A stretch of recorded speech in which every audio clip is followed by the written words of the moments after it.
Hey, welcome into another stream from Bugs. Tonight is welcome back to Zarkamar, the adventures of Muggsy's Marauders and the gullible group that go with the very peppy halfling. Where was we? We got kiboshed. We managed to get rid of a big pink thing. That didn't actually look like a big pink thing, but it was on the screen. We managed to get rid of that. I think Muggsy came in swinging and twerking, and the thing just got repulsed by the twerk and then said, "I'm out of here," and then went. And then your sexy cleric decided to go and do something marvelous, and it kind of backfired. And that's where we are. So what I'm going to do is I'm going to migrate us over to the guys. Just a little bit of warning though. We're trying different audio and video. So we're using Roll20, which has the video capabilities and also voice capabilities. Now, so thus far, it's handling quite well. Not all of us have got webcams on. But hopefully we'll have indicators with reference to who's actually talking. So even if they can't get their video sorted, there should be an indicator at the bottom of the screen when somebody is talking. Okay, so without further ado, let's hand you over to John.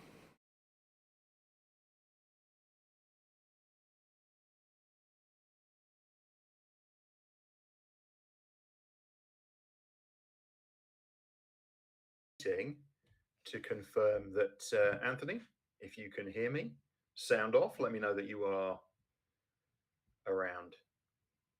This is the most exciting stream in the world. It's people just saying hello, hello. 1, 2. Can you hear me? Yeah.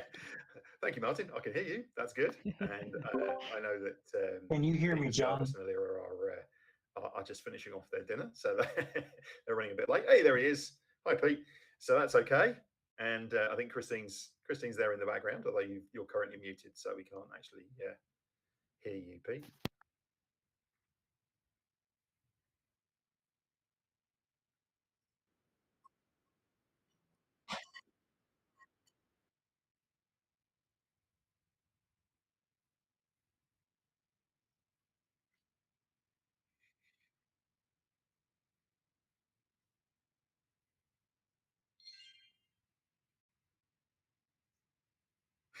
Okay, cool. Because you're speaking on Discord.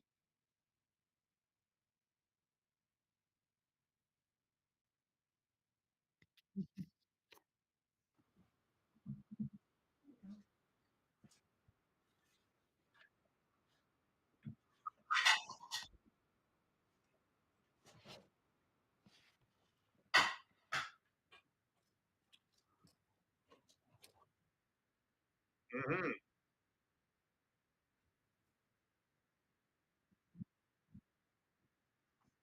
We did.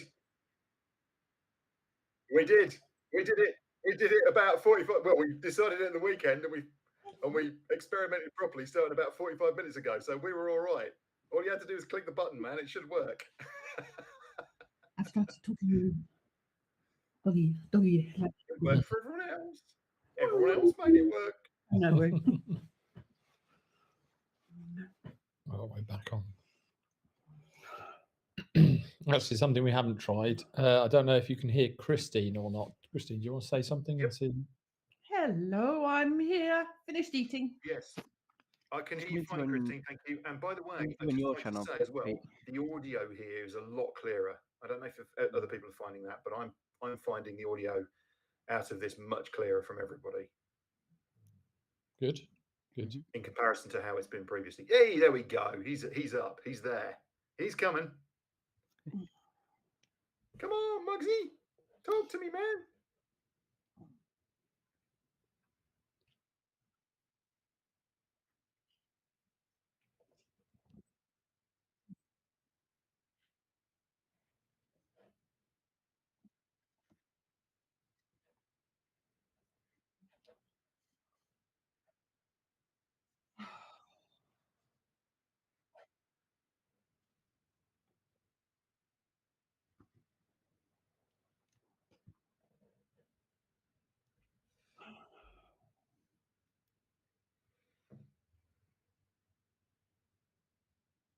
Hey. Sound off, Anthony.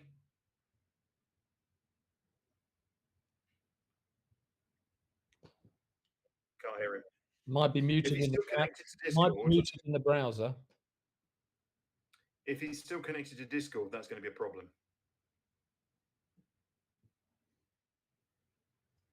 So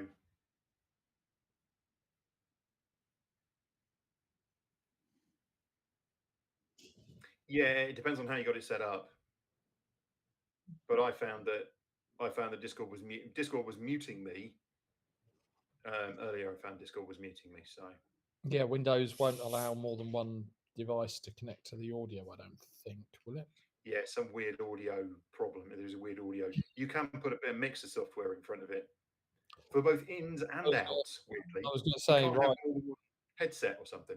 yeah, I mean, Rob's obviously got this extra bit of software that's intercepting his video and I guess audio, which can probably then multiplex the outputs to That's right. one application.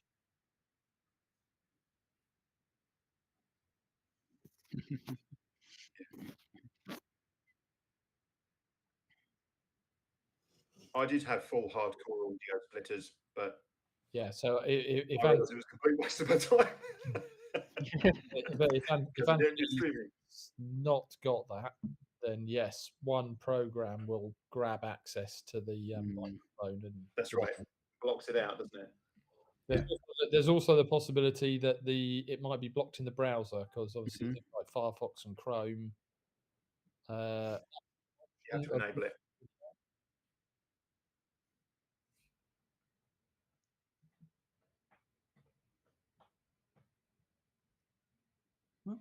The annoying thing is this kind of was pretty much seamless for everyone else, wasn't it?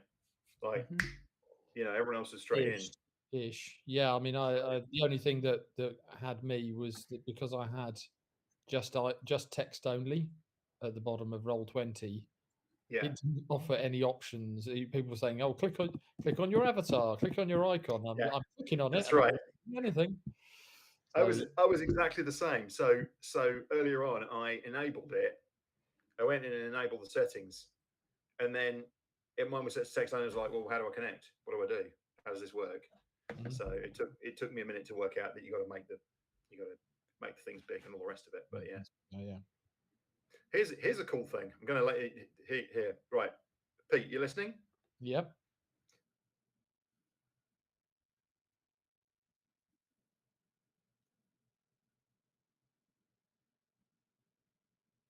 And everyone else is back.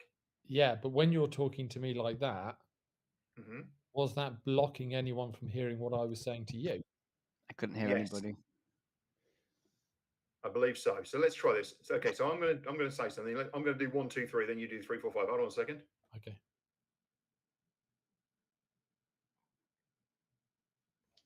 Okay. Okay. Did you hear anything from Pete at all there, Martin? Nope. Did you see our videos, or did our videos mute? Your videos went to mute with a little pink interlock symbol. Ah, right. Okay. So you can see the fact that we are whispering. So I can whisper to somebody, and you know that. But that's actually quite handy because it means rather than having to change rooms like you have to on like on Discord, it's quite useful. So what you can do is you can click that button. Hey, there he is. Hey. Can't hear him. Hello. Headset. Can't hear you, Anthony. Can you hear us? Can't hear you, Anthony, because headset. Well, stick a thumb up if you can. A thumb up if you can That's hear okay. us. I think he's talking to Rob at the moment. So. Oh. Oh, we've got sound. Anthony, say something. See the microphone array. You can see that. Yep. We're good. We can hear you. We can hear you. We can hear you. I'm up. Just took a bit. Yep. Sorry about that, mate. Nope, no problem. So that's good. And we were just talking about the fact that there's a whisper feature here. So if I need to have a side conversation with somebody, I can just click on you guys and have a little side conversation very quickly and then come back again. So that's quite handy. And it is useful that we can see that because it shows that it's not a technical issue and someone's dropped off. Or yeah, that is a really good thing. Even though I can say, Okay, so I was just talking. I forgot that I've muted myself on live on the web browser. But now John's actually disappeared, so I think tonight's going to be a fun night. No, John is now talking to somebody. Yeah, well, I clicked on you to whisper to you, Reinhorn, and it didn't move as seamlessly as I thought. That's why we lost them both for a minute, and then it got really goofy. Yeah. So, All good. Illyra and Garvis will be coming through from the same section. So, what we were very, I think I need to explain to everyone, and also the people that are going to be watching live and or on catch up. So we were very conscious. When I say we, I meant me. Was very conscious that people couldn't actually tell the difference between Muggsy, Delira, John, myself, or Garvis because we're blokes.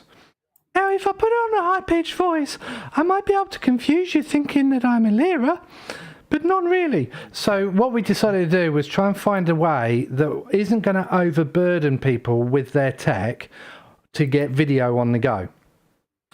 And Roll20 is absolutely fantastic. And we did try this about 3 years ago, and it was shockingly shit. I'm not going to lie. The video feed was crap. The audio, abysmal. But now it's a thing of beauty, I think, because as you can see from the stream, you can see who's actually there, who's talking. You've got a little bar that comes up at the bottom. You'll be able to see it. It's slightly purple. So you'll know whether it's me that's talking. You'll know whether it's John. Most of us articulate with hands as well. Well, John definitely does. And Muggsy just strokes his beard. So if it sounds slightly muffled, it's him. You know? That's me. So that's the premise behind it. Myself and John sat down and we went, look, there's a potential problem. It's not an issue yet, but now what the cast... Oh, I can say we've got a cast. So what the players, the cast, don't know is although we're not getting that many live watchers, okay, we are getting catch-up watchers. And they are regular and the numbers are creeping up. So, hopefully the content, which has been, in my opinion, very well written, although sometimes it might feel like it's frustrating, I think as long as the content keeps going the way that it is, and as long as we can RP our asses off and put more into character personalisation and things like that, I think those numbers are going to creep up. Now, we're not after thousands. But a nice 100 that actually, if 1 out of 10 people turn around and say, that was frigging well written, I think that makes everything that we all do, because John's written something, we bring it to life, that I think will mean the world to all of us. So, thumbs up to everyone so far. Yeah, no pressure, not at all. Not yet, you know. So real quick, I'm going through my extension on Roll20 because for some reason my D&D Beyond is not rolling with the dice. So I just clicked right here and said dagger roll. That's this. I'm just going to roll it and let's see if it comes across. It's not coming across on the screen. So I've got to get that fixed. Right, yeah. Are the dice rolling on your screen? No, they're not. So let's fix that. And that's pretty easy. I just need to remember which one I have to click on in the extension. D&D Beyond's Is it more tools and extensions? Is it in the extensions itself? Yeah. I think it's in the extensions. If you're using Chrome, you need to go to the extensions. If you're using Edge, I think there's a little icon up in the taskbar. There is. And then you go to details, and then it's something like... I know. I'm trying to find it. Site settings? Digital dice and turn that off, I think we said. Is it extension options?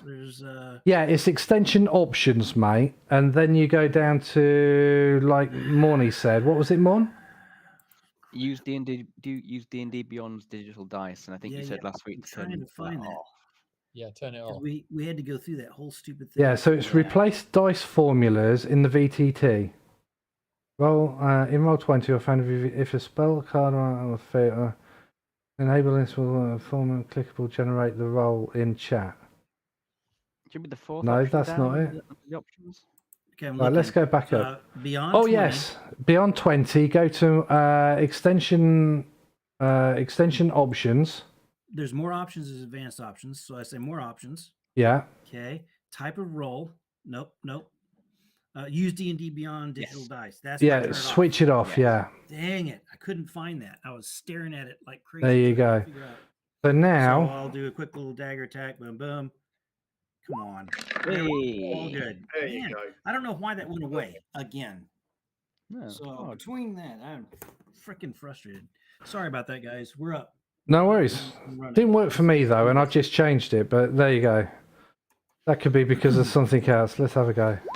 Oh no, now it works. There you go. We're good. Yeah. We're good. So as long as everybody then, oh, that was a good roll. Can I save that for later, please, John? No. Ah! First we roll for the night. Okay, we're late into the game. Let's get this going. We are, Okay. but it's all good. So, last week we talked about reusing, but I'll tell you what I'm going to do. I'm going to have initiative rolls for everybody. Okay, so let's roll initiative. Let's start with that. Yep. Let's dive straight into that. That'll work. Character. I'll freaking take that. Cat? Did someone say Gattaca? Really? Oh, hello, Mugsy. I think it was character, but maybe it came across slightly differently. Gattaca! So for some unknown reason, my thingy isn't rolling the agile what's-its either. Then use your hands and not your thingy. Yeah. With how the do I- tiebreaker. Yeah, that's on here. That's on roll 20 though. More tools. Is it It's more on tools? beyond 20. Then It's on I didn't- 20, yeah. It's on beyond 20. Okay. Yeah. We'll Beyond go 20, there. More more tools, Use extensions, D&D Beyond digital dice off. light setting. No. Add tiebreaker to initiative rolls. Is what Yes. you're after. Yes. And that's under advanced, I think. Yeah, I think it is. So you go to the Beyond 20 advanced options, scroll. No, it's not. It's the fourth option down under advanced. If you could scroll to the top. Well, force critical node. Types of roll. I did it just a minute ago. At least I think I did. Yep, found it. So you've got to go right the way down to the bottom, Mugsy, and then click on the advanced button, and then go straight up to the top, and then, like Morny said, it's the fourth one down. Yep. And then that'll do me. Must press requesting missing permissions. Apply. Come out of that. That should now. I'm just going to do a quick testy, but my initiative is 7. I've already done mine. I've already done mine, so I'm good. There it is. Yep, that's working now. Okay, so my initiative is 7, John, not 17.12. So please adjust mine back down. My 12 can stay. Yeah, that'll be perfect. Thank you. All right. Okay. So Mugsy is top of the initiative order. Damn straight. Mugsy, Are we what do you do? streaming? We are. We're live. We've been streaming now All for right. 20 minutes. Wow, I'm sorry, everybody. That's all right. Don't worry about it. So, John, just to recap, can you describe what Mugsy sees in this horrific event right in front of us? I see Reinhorn surrounded. I see these creatures. What are they doing? What's the sounds? What's the smells? What's happening around me so I can make a So good reaction? These strange ghost-like creatures have rematerialized. They sort of just fade in. And the strange thing about them is that they're so pale. They're almost not there. They're almost completely transparent. They're so pale. They just have this slight internal light. They give off this tiny little bit of light around them. And what happens is they fade back in. They suddenly fade in around him. And they look almost offended at him when they do this. And they scream at him. They open their mouths and these weird shrieks, which you've been subjected to before. You're just far enough away at this point that it's not a problem for you. They scream at him, and you see him flinch and almost sort of stagger because of the extreme power of these screams. And they scream at him, and that is all they do. Wow. What are you going to do? So, does it look like he's taking damage from these screams? I mean, lots of people scream at Reinhorn. I've screamed at Reinhorn. Delira screamed. Lyra. It's obviously affected him. Oh, okay. In some way. So Simply he's not. because he's obviously been staggered by the effects of it. So he's but not you just, can't okay. tell. You can't tell whether it's actually done him. For example, some kind of force damage or something of that nature. Gotcha. So he's not just like got his feelings hurt. He looks hurt. Very good. It's not. It's not clear. It's clearly had an effect on him, but what that effect is exactly is not entirely clear. So I'm double We're not checking able with. to judge whether he's been damaged by it or not. Yeah. I see you putting that up there. That's meta knowledge for me. So the last question. I'm looking at my character sheet, and I've got all my spell slots. Is that correct? Did we get the rest we needed that I've somehow have everything again? I don't. Did you use any of your spells during the fight with the demons?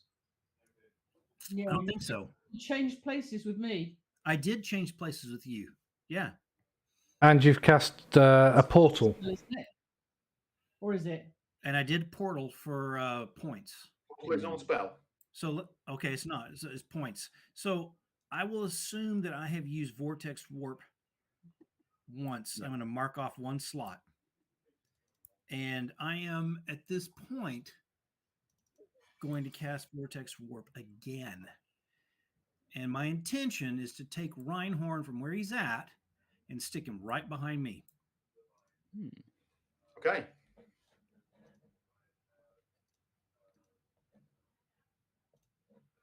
Boom. And that's my action. I will, hold on reactions and all that other junk. And I stand there prepped to fight next to Garvis. All right. If Garvis runs off away, it sucks. It's all good. Yeah. Garvis says you're on your own, guys.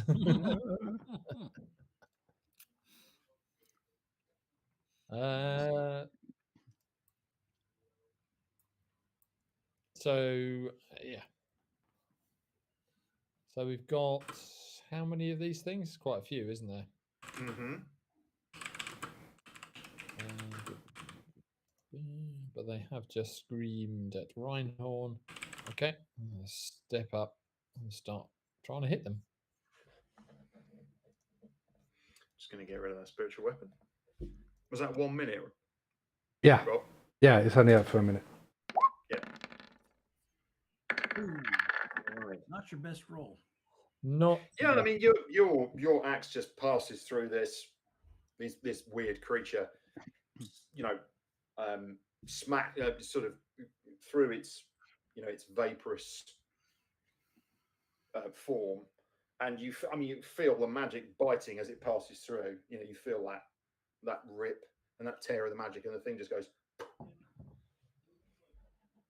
Okay, so that one's gone. Yep. Okay. All right then. Moving on. Next one. Okay.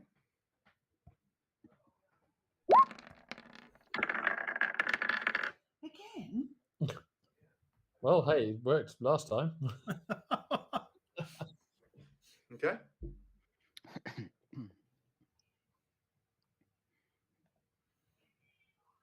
Is that really 6 damage? That is really 6 damage. Yes, that was a absolutely appalling roll. Okay. Yeah, just 3 checking. for attack and a 1 for damage. So I mean, Yeah, I mean you're pretty much guaranteed to hit them, as you've probably worked out by now. They're not exactly difficult. Yeah, but they've probably got a little bit more than 6 hit points. But they've got more than 6 hit points. Yeah, not much more than 6 hit points, to be honest with you. But as you can probably tell from the first one. But yeah. Okay. Well, in actual fact, what I'm going to do is I'm going to choose to spend a point, and which I believe will let me add my strength. Is that right? Strength bonus. How much is your strength bonus? Which is 4. Okay. I'll boost it up to 10 at least. That will boost it up to 10. Might not be enough, but there we go. Yep. Oh, it's enough. Hooray, there we go. 2 out. Yep. 2 down. Just give me a second.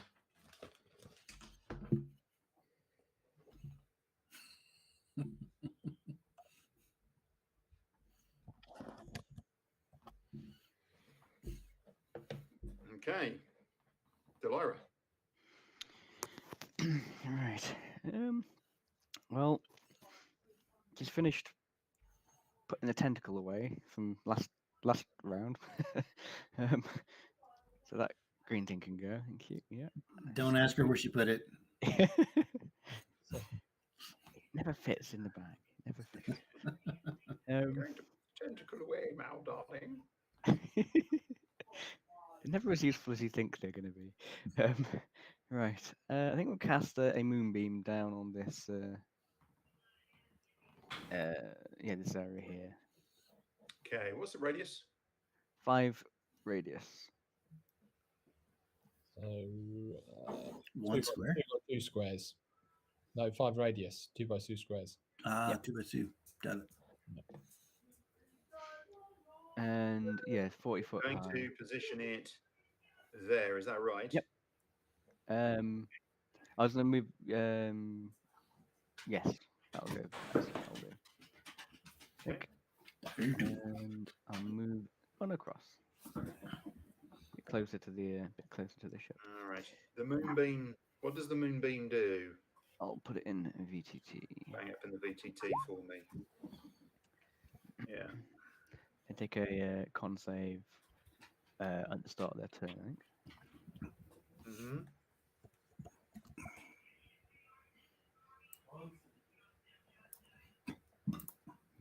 Shake them, you have a disadvantage. All right. Okay. Reinhorn. My go. Okay. Yes, your So- condition is still your condition, so you're unable to take. You're incapacitated. Yeah, basically, it means that I can't move. Emotional damage. So, Take actions or reactions. nope, can't do nothing. So I'm kind of glad that I'm out of there. So I'm going to crumple down on the floor. I'm going to basically on the deck, wherever I was moved to. So as the vortex manipulation takes hold of me, and it basically brings me over to where Muggsy's decided to dump my ass. Basically, I travel there, and I don't know whether you would be able to see, but he's clutching the holy symbol, the coin in one hand, and he's kind of shaking, and with his other hand he's kind of like clutching his chest, and he just starts weeping. He just starts weeping. That's it. Literally tears flooding the deck.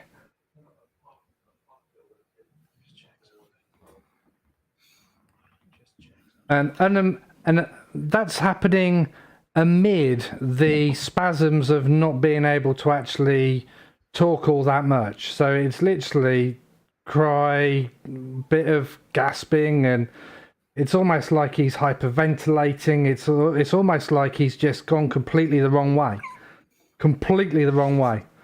And he's literally just there, shaking, holding the coin, and kind of looking at it and holding his chest, and he's just shaking. The tears are flowing. And then there's one word that manages to escape his mouth, and it's like a high-pitched, desperate wail. And he just goes, "Ma!"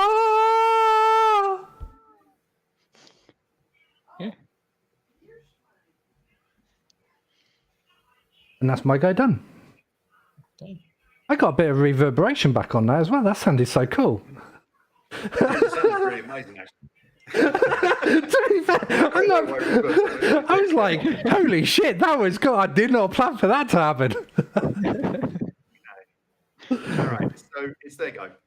Yeah. Ooh, I can roll the moonbeam. Now, did you say con saves? I believe so. Yes, DC 15.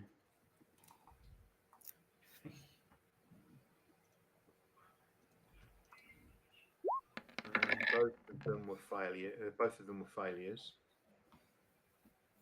So 11 damage. 11 damage. Okay. What is it? It's radiant damage. Okay.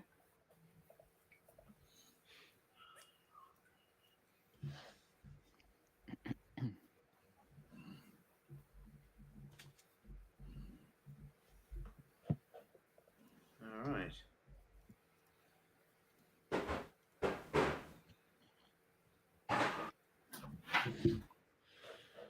All right. Okay. So, this one sort of mournfully wanders off over here and takes up station over what you think was its body. Just give me a second because I'm just trying to see what's what here. This one comes over to here. And this one, I can't see the thing. This one wanders over to here.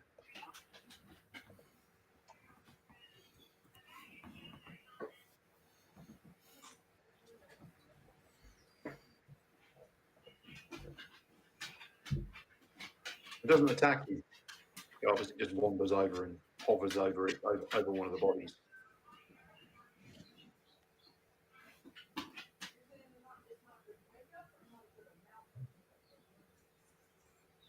Oh, and he's back. Did you hear me, Pete? Sorry, did you hear that he just I wanders did, over? yeah. Sorry, I just went over to close the curtains.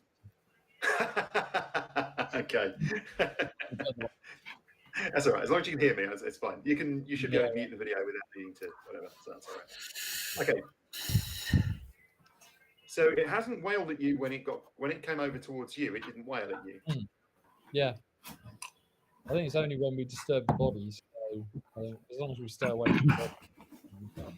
No, that wasn't the case with Muggsy. Well, that's true. Yeah. When he got close, they wailed. When they got close to him, they wailed. But it just came over and hovered over the body, and it's just Probably holy people like us. hovering over this body. I just think that he's got a really bad charisma. His bump stat. Yeah, pretty much. It's the hair, really, isn't it? It's too oiled. Everything just slides straight off his head. Where are you? Sorry, Delilah, I just want to just check where you are. Ooh. All right, Delilah. Okay, that's all right. It's okay, it's fine.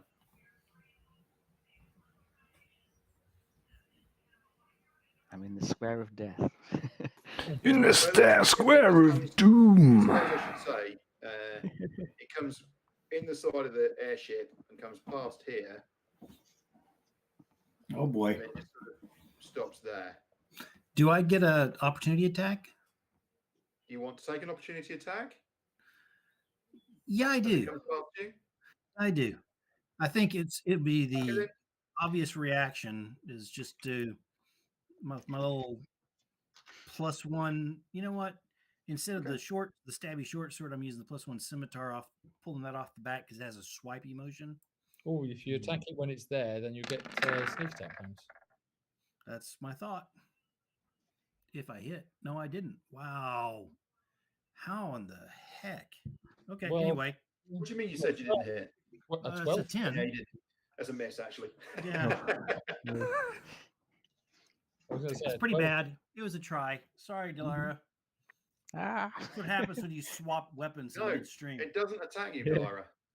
It literally just comes over, and much like with Muggsy, it just drifts over, and it just looks sad and mournful. The face does, and then it just takes up station across above this body, which you kind of assume was the body of the of it in life, and this sad sort of shadowy remnant just sort of hangs there in space.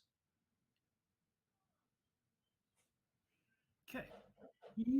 Slowly wave at it. Illyra. Okay, so I've seen the attack on Reinhorn. I've seen Garvus attack them, and then I've seen. So the important thing about the attack on Reinhorn was they materialized around Reinhorn, screamed at him. He went, ah. Then he was vortex warped out the way, which you're familiar with the idea of. You can't actually see him exactly, but you saw that happen. And then they've just wandered off. The remaining ones have just wandered off. So literally materialized, scream, they wandered off. And I've seen them They wander. even wandered close to your friends Seen them and wander done them no Lyra and no harm. Garvus and not make any attempt to attack or anything. They're just looking forlorn. That's right. Yeah. In which case, I'm not going to attack them. I'm going to just move up 5, 10, 15, 20 to... There's nothing around, there's no body or anything in front of me, is there? There's no... Right. Or is No. there? Hang on. Before you move to there, Yeah. I just want to remind you that when Muggsy got within 10 feet of it, when you first encountered them, Muggsy wandered up and got close. It screamed at 10 feet away. So I measured it carefully. Yeah. And the phrasing. So Okay. you get to here. Where do you go from here? To here. Okay, so that's fine. That's Yeah. 10. I'll go to the side. 15, Yeah. 20, Yeah. 25, Yeah. and to 30. There. Yep. Just gonna move Absolutely up, fine. Okay. but I'm not going to attack them if I'm not seeing them attack my colleagues. Nice. No. So apart from the materialization and scream, they've not taken an attack posture. Okay. Okay. Muggsy. Okay, so I eyeball the one that's standing next to Garvus and think about swapping weapons again to try and take a bow shot. But if it's not doing anything, I've got an alternate action where I want to turn to Reinhorn and do a quick exam, just a cursory. Is he hurt? What's going on? What's he doing? He seems really sad. What the Like he's suffering from some kind of severe depression, or Okay. he's really, or he's really bereft. He's really upset about something. All right. So I learned But this. you don't see any physical harm to him. The thing is, Yep. it's hard to tell because there could be damage, but he's not Yep. got a nosebleed or his ears bleeding, Yep, or yep. he doesn't look like he's got a punch in the face or anything like that. Oh yeah, Muggsy's made the judgment call at this point. I heard what he yelled. I heard him yell for Ma. I think he's in a bad spot. And when I got in a bad spot, what my little halfling Ma used to do is she cupped her right hand so it'd make a nice loud pop when it hit. I turn around and I give him a freaking slap across the face and say, Ma would never put up with you dicking around and not helping your friends. Get the hell up.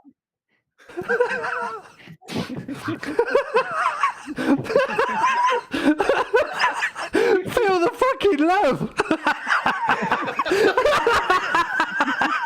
Tough love, mate. That's all that's Tough called. Yeah. Tough halfling Definite love, tough love. right there. Yeah. Yeah. Mm. From broke to broke. In one slot. Jesus Makes a nice loud pop. Go on, role play it. Go on.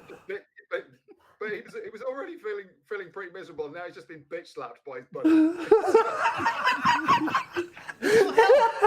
I promise it'll help.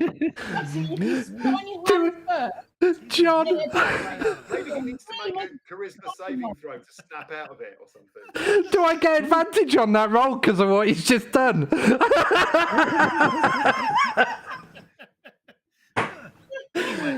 Holy shit! Playing the Mugsy. That's it. I would never do that. Jarvis is right, like in kind of fight mode, and all of a sudden he hears this snap you out of it, slap. He's like, what the hell? Jarvis, it's your go. They're not attacking. It's really weird. They're not attacking, and No, and you are between two, and you're pretty certain, being between those two, that you're in a spot. But you didn't get close to them; they got close to you. I think that may be the key.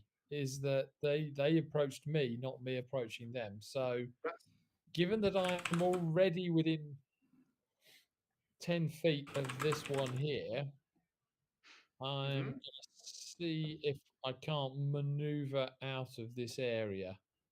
Okay. I mean, I'm assuming Muggsy and Reinhorn can just pop. Can they pop over the other side of their ship, over this side? No, because there's a roof. Ah, okay. There's the roof covers over. Right. Yes. Okay. There are actually some portholes. I'll just have to open them up, but it'll take them around to open.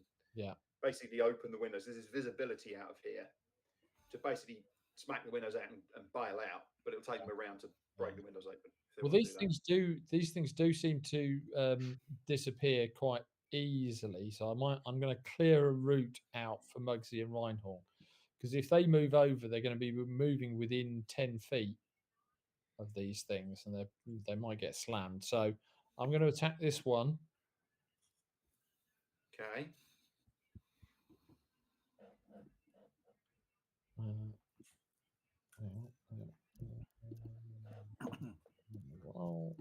Okay.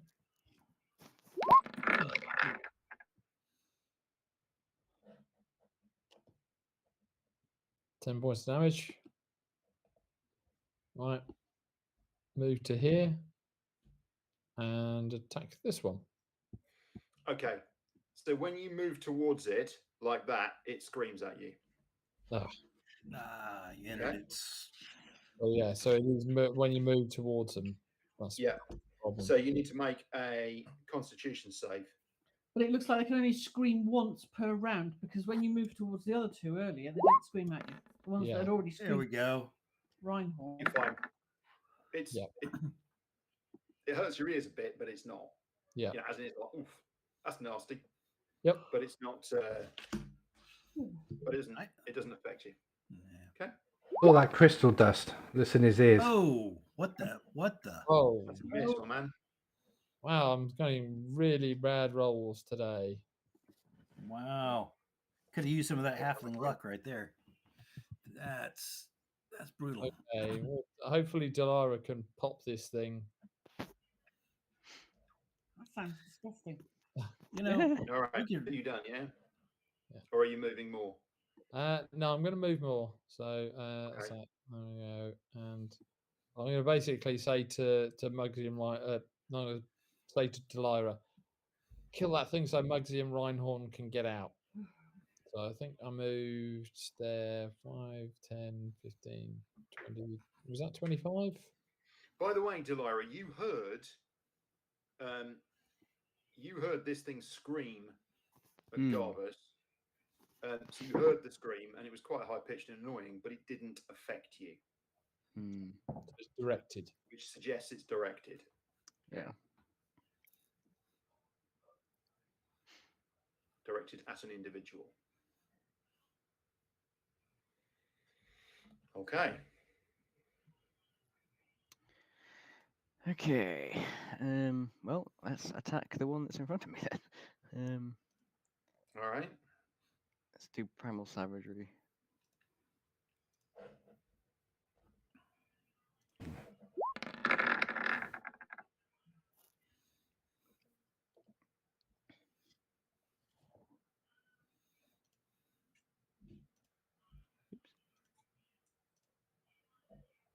Okay. Ooh, here we go. You done? Yep. Moving. It's gone. So, can I? Well, yeah. Actually, let me just check. What can I? Can I move the moonbeam on a bonus action? No. Okay, that's an action. Okay. I'm gonna move. Is there Can I see where are there any corpses in front of me? There's one. I guess Yeah, you're one standing right on top of in front one. of me. I'm on top of. Okay. I'm gonna move across to an area where there isn't. Well, you can one. move back next to Garbus. Yep. Or further away. Or, diagonally down this way. Mm-hmm. Yeah, you should just about be able to see the corpses. Let me just have a quick look. Yeah, you should be able to see them. So there's one here, for example. Oh yeah, there's a bit of See, something. I Yeah. don't see those. Well, There's one hard here. to spot. There's one here. They're not exactly super clear, but you can see them as you stood closer. Yep, there's one there. Yeah. That's it. Yeah. Anthony, you might need to zoom in a little bit. Just kind of increase the size of the map a little bit just to see what's going on. Yeah, they are there. Yeah. Now I know They what are I'm there. looking. Now I know what I'm looking Just for. about see them. I mean, literally, Yeah. they are. They're all apart. Okay, got it. Yeah. They're very difficult to see. They're probably easier to see against the wooden flooring of the ship. Okay, yeah. Got it. I see the little skulls. I can Yep. I've clued in Once on you've got those. that shape in mind, you can probably pick them out more easily. Got it. Because the problem is, of course, it looks a bit like some of the stone shapes as well. Yep. But I've got it now. I'm on it, John. Yeah. Go ahead. And I think I'll leave the moonbeam where it is for now. I might have an option next turn, but for now, I think that's all I can really do. All right, Reinhorn. Okay. Condition ends. Okay. So you are no longer incapacitated. Whatever the magic was that was fogging your brain has just been slapped at me. lifted. I still have a hold of his lapels and shaking him when he comes out of it. Okay. I come out of it and I'm still holding my. I've still got my coin in my hand. Okay, and Muggsy's kind of like got my lapels after slapping me, and I feel this sting on my face, and I just look at him, and his eyes kind of glaze over, and Reinhorn literally just grabs hold of Muggsy, brings him in, and then kisses him full on the lips, and then pushes him away. That's not something Muggsy's expecting. So I back up. No. We'll get to my point. Okay. We're in initiative. And then I'm still clutching and I'm looking at Muggsy, and I just go, dude, your kung fu is strong. And I stand up. I don't think it was that that ended it, but okay. and I stand up. Who knows? So yeah, but Muggsy can see that Reinhorn he glances around, sees the ghost, glances at his holy symbol, glances at the ghost, and he's constantly doing this, and he's like, but yeah, and then and I stand up, and then I wait for Muggsy to lead the way. Wow. Elira. So you're ready to move when he does, yeah? Yeah, I thought standing up was a move. You weren't prone. No, I said I fell to the floor. So okay. So I've now stood up. So yeah. All right.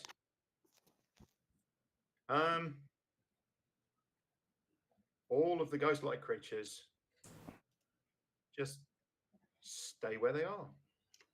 They don't move. Elira. Well, I'm not seeing any aggression from those creatures anymore. Only the aggression we're letting Gov send out to them. So I don't deem them an enemy. Okay. As it stands at this moment in time. So I'm going to wait After a few more seconds of to make a decision on where we go next, or what we do next. after a few more seconds of you all just sort of standing there, then yeah, you realise that there is no fight to be had. Let's move away from the ship. Okay, you're saying that down there. I'm not hearing you quite yet up where I'm at. Are we in initiative still, John? No. Okay, so Initiative Muggsy, ends. I step back because I'm a little startled, and I wipe my mouth with the back of my hand, and then realize that might be considered wrong. And so then I put my hand behind my back, and I'm like, that's weird. It's like, Riney, dude, gotta stay with us. Gotta stay with us. Stay focused. We got this. But I bet you there's something cool on this ship. And I look down at the hole. The hole is this right here, John? What the heck is this? So I'm just going to move you. Don't worry about problem. that. I'm going to move both of you. So you can see what's clearer on the map. Okay. So there's So- another body there, and then There is a body in here which you think is probably the body of the pilot, and doesn't Okay. appear to have its own ghost. Okay. Okay. Is there a way down into the hold that I can see? But you do hang on. But you Okay, do go ahead. know that the obviously that wraith was here. So you don't know whether those two things are linked. There's basically a pilot's chair and a bunch of controls. Yeah. Okay. Okay. Jarvis has already been and had a look at. All right. So And no, it's very slim bottomed. In fact, I mean, you can see rents in the bottom of it, but it doesn't look like there's a hole in the bottom of this thing. It looks like where you're stood is not far off where the ground would be. So there's not a lot of space between you and the ground. So not for You think, in fact, that probably things like luggage and stuff would have been stored in a section on the roof. Well, there's steps down over here, isn't there? Up. Oh, those are steps up. Up. Yeah. Sorry, they're up to the roof. All right. But you also know that the roof has been badly damaged. Yeah. Left, right, center. So it lost a load of stuff as it was coming into land. So unlike Garvis, this is a slim bottom vessel. So okay, with that understood, I'm looking at Reinhorn. He seems a little vacant. He seems a little shaken up. So I'm going to grab him by the elbow and start leading him down, and hopefully he'll follow. Okay, you move me a square at a time and just show me where you're going. Yeah. No, around. As I drag Reinhorn across, and he bumps into the thing, and I try not to bump him into too much stuff, but it is sort of humorous. Is this gold here? Looks kind of yellowish. What? No, if you have a look at if you have a look at the seats, like here, for example. Yep. Yeah. You'll see that it's the same. It's basically one of the seats that's been from this side that's been torn out and has fallen. Screw that. Yeah. On It's top of- just ornate stitching and stuff. Yeah, but these dead Okay. bodies, are they just skeletons? There's no clothing or equipment on them. I mean, yeah, there's rags of clothing, but it's decayed almost. They're decayed almost. Okay. I think. We might want to go upstairs to the attic area and see if there's anything in the luggage upstairs. That's the only thing that Yeah. is worth that. Now, understanding we're going to have to dissipate a bunch of stuff. We could probably stand back here and pop these guys off with firebolts and just take our time, just pick these things off one at a time, because they don't seem to take a lot of damage just to pop out of existence. Here's my thought though. Shouldn't we? The ground's too rocky probably to do a proper burial, but with all the wood that's here, could we not at least make a cairn and burn these things? I think that might be a bad idea in an enclosed cave. The dwarf is right. Breathing air stuff and all that. I wish there was a way that we could properly show them some form of respect. Gosh, I wish we had a competent, cleric who could do such a thing that wasn't like questioning their faith. I think they're trapped here in the same way the demons are. If we can vanquish the demon, maybe remove the wire that could be holding them to this place, so they can move on. So Garvis, when you destroy undead, they're gone for good, right? Normally, yeah. I mean, when an undead is destroyed, really, like a demon, you're returning the spirit to back to its plane. So you think that something's happening here that couldn't happen? So things like skeletons and zombies, they don't have a spirit. They're just magically animated bodies. These look like actual spirits trapped here. So how they should have moved on, but they may well be trapped by the same thing that's trapping the demons. I turn to Reinhorn. I know you're Reinhorn. Can you think of a way we could free these things? Reinhorn, stay with us. I'm trying to engage him in something that normally would be his forte. I'm just trying to get him thinking. I think you need to slap him again. Okay. No, he's a crotch height. Didn't say I was slapping your Then face. he'll really get your attention. Well, this could make you bend down. Yeah. Just grab him by the handle. Yeah. Yeah, that'll get his attention. Yeah, well, I don't want to get short with him. Anyway, so Oh. Okay. so suddenly, yeah. 3 of the spirits materialize around Delira and scream at her. I take a step back. Straight away, I take a step back. Hold on. Hell no. Delira, can you make before you go any further, Delira, can you please make a Constitution? Can you please make a Constitution saving throw with a DC of 18? Ooh. Con save. At least it's better than some of 3 the other ones. times or just once? Just one. 3 times or just once? Just one. Oh, Nope. No. That's not so good. No. Delira, Somebody else is you know what's coming. You are Incapacitated. Someone pick up Delira and move her, get her out of there. Why am I restrained? I'm incapacitated. not restrained, incapacitated. Yeah, I don't got- know why yeah.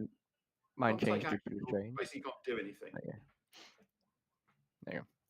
Not Yes. restrained, incapacitated. Yeah. Yeah. And Alright. that would concentrate. That moonbeam will have gone by now as well. Well, certainly now it will. Oh, okay. How long will it last? I think it's a minute. Okay.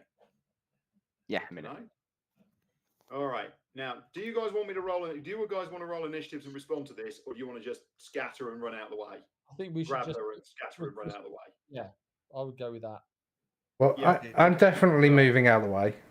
Okay, I Yeah. grab her under her arm. She's not that heavy. I can't pick her up, but I can drag her. As Yeah. far as I know. I'm just gonna Basically, drag her along under her arms. you Yeah, know. I'm just yep. So you've got her safely. Backing up. So you definitely got to. You've got to under the arms, and you've got to. It's definitely safe as you're pulling her along. I feel. She is conscious. Yeah. Oh, yeah. Muggsy. I haven't Okay. slapped you yet. Be happy. Okay, Illyra, are you moving out of the way? Feels strange. I am out of the way. This is uncomfortable. Okay. All right. So they start wandering back to here. Okay. Right. So Garvus is going to take a look at this roof on top of this thing. So he's gonna flutter his feet Okay. and fly over this way and up, so he can see what's on the roof of this. Just fly up and have a look at what's on the roof. Fly up, take a peek. So, what you've got is basically wreckage on the roof. In fact, some bits of the roof have been torn off. What it looks like has happened as this thing has come into land. Something to do with the lifting bag that sits on top. There's a bunch of spars that come up from the sides, and mounted to that is a cylindrical thing with the actual lifting bag. Below that are the series of tanks, and then there is a storage locker on the roof, which is where they climb up on the roof with the steps at the back, and they would put luggage onto the storage locker. You think actually probably there was, depending on different places, there might be docks where there's a thing. Sorry guys, just give me a second. Mm-hmm. Aha.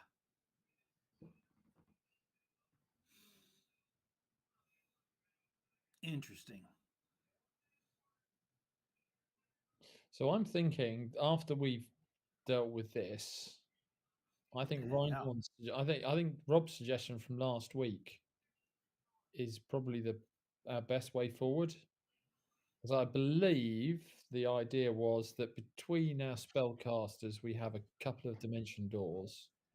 We know from Muggsy that a teleport will get us across the wire. Yep. So how about we go down to this corridor we couldn't get up in the mushroom room? Yeah. Get across. And get across. Apologies, folks. Then go. Yeah. Um, We're just plotting without you. No problem at all. So yeah, so there's obviously a storage locker on the roof, which has the things in. In fact, you think perhaps in some places there might be an extra ramp that comes across and sits at that level, so that loading and unloading can take place. This is only a fairly small airship anyway. You're getting the impression it's not exactly one of the If you don't investigate the storage locker, you're getting a slap too. larger ones.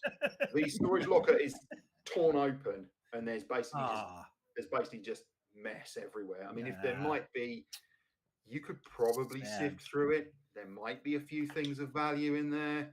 It's going to take you a little bit of time. You should be above the level where the ghost-like creatures are. Well. So if you want to climb up there and have a look, Muggsy, you think you probably could. No, I don't know nothing about it from where I'm standing. So Garvus is going to go over and have a rummage. What a gentleman. I know he's not doing that for himself. That's kind. I'm going to tend to Delira. It's basically kind of here. Okay. But obviously you're flying. You're above the roof, so you're on top of the roof. All right. Yeah. Okay, I'm going to cut my hand. Okay. I'm going. Just you keep thinking about. Just wait a second, Reinhold. Yeah. So I'm just going to let everyone know what I'm doing. I'm saying I'll describe what I can see. I'm going to say I'm just going to go and have a look. Muggsy's dancing from foot to foot, almost just excited while I'm doing it. Excited that there might be something, anything. It's like, it's killing me that I'm not up there digging through it.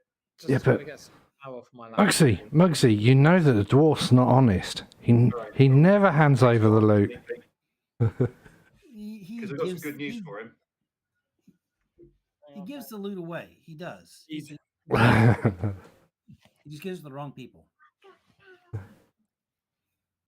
Like needy people. Got good news for you. It's time for you to make a Constitution save, but you usually make them, so that's not so bad. Because 3 materialise right next to you and scream at you. Oh, if he's caught up there, this is going to blow. My rolls tonight have not been great, but let's hope this one's. There it is. Right? There it is. Whoop, whoop. I was going to say, your last one was good. That's certainly not a problem. Yeah. Okay. Back rolls have been bad. And so- then they start drifting back. Okay. You guys Hopefully- hear this and you hear it. Ah! Grr. Go away. Garvis complaining. Typical Garvis. They don't like you rummaging through their underwear. Well, I think it's the ones that I hit before I killed or dismissed or whatever. Yeah, probably. Probably back again for more. What do you think? So, okay. So, So rummage. what you're figuring is rummage. basically if you attack them and destroy them, they come back and the first thing they do is they scream at you because they're annoyed with you. Yep. And then they bugger off back to their stations. That seems to be their behaviour.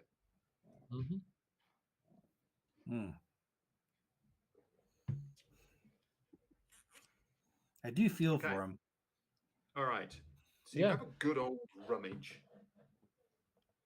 And amongst the items, I mean, most of it is just there's clothes and there's a few other bits and pieces. But amongst the items, you find a lady's grooming set that's in a beautiful leather pouch, and you think it's probably made out of silver. And is worth something like 120 gold pieces, you think? Yeah. Yep. Nice. And you also find a lockbox. It rattles when you shake it. Small, a little thing like this. Good. And it's got an ornate keyhole. It's beautifully made. But it's locked. You sort of, I mean, you could smash it, you think, or you could get one of your chums to open it. Yeah. Take it to the lock. Okay. Well, if that's all there is, I shall fly. Yeah. Fly along and down, and then I'll walk back to the group. Okay. And being the I mean, you can just fly over the top. You know, you can just kind of fly straight down here and back to these guys. It's not a problem. Yeah, I know, but I've got I'm don't want to wear out. Fair enough. Okay. Well, yeah. So being the honest chap that Garvis is, he'll show them the loot. Say, Moxie, is there anything you can do with this? Yes. And I take the lockbox and I put it in my backpack. I meant to open it. Oh, yeah, I'll get to that. Well, now. Oh, now. Okay. I pull it back out of my backpack and go to my inventory. And I scroll all the way down until I can find this silly. There we go. These tools. Use. Bump. And there. Brilliant. Yay. Brilliant. Okay. So you're in the process of picking the lock, and the lock isn't that complicated. And you're looking inside it, and you're just rotating the tumblers, and then you notice that one of the tumblers has got a whole really tiny little letters. It's got these arcane little symbols all written around it. Ooh. And you're like, and you see him stop with the pick in place. And you see him initially there's a little bit of tension, then his shoulders release, and he does this. He rolls his shoulders forwards, and you see him scraping and picking and scraping and picking. And what you do is you shave off in very particular shape. You shave at each of the symbols, Dang straight. removing the magic slowly, grinding away the magical efficacy, and then finally clicking the tumbler over, and there's a pop. Just as I was taught. Absolutely. Whoa. Yeah, I'm starting to regret ever teaching you how to do that. Actually, it was Delira. But no. Okay. Okay. Inside are a bunch of assorted gems. Oh. And you think, just a quick look, you think probably worth about 800 gold pieces. Dang straight, guys. Hmm. Add that to the master list. Okay. How much is the box worth? That's true. 120. Box. That's a good question. It's As a lovely box. curio, Before as the a lock curio, was destroyed. yeah, I mean, the lock. It's a proper antique. I mean, this is pre-fall, pre-cataclysm. Yeah. It's probably worth 150 gold pieces. The Wonderful. lock box. Ooh. Obviously, it's not Dang lockable, straight. but it's probably worth about 150 gold pieces. That's nice, guys. For our next shopping, Yeah. we'll take every bit we can get. Sell it as an antiquity. Those sorts of things are a little bit more difficult. You got to work a little bit harder to get a value out of those. Yeah, Yep, but yep. we know an antiquities dealer. Sorry? We know an antiquities dealer. Correct. Nice. Who will rip you off? I mean, yeah. No, he won't rip you off, but he won't give you You don't get he won't give retail. you unlimited coin for things No. because that's not what he does. No. He still has to run a business. Did we follow him back to where he put his cash? What makes you think he puts his cash on this plane? Very good question. Yes. We can afford probably very, very good magical protections, I would imagine. Magical protections and physical protections. Yeah. But yeah. Okay, so I think we've dealt with this area. Shall we go down? Yep. Let's got a plan. Let's do it. We have So you have a plan. What's your plan then? Execute. It's Reinhorn's plan from last week. So shall we? Do you want to describe it?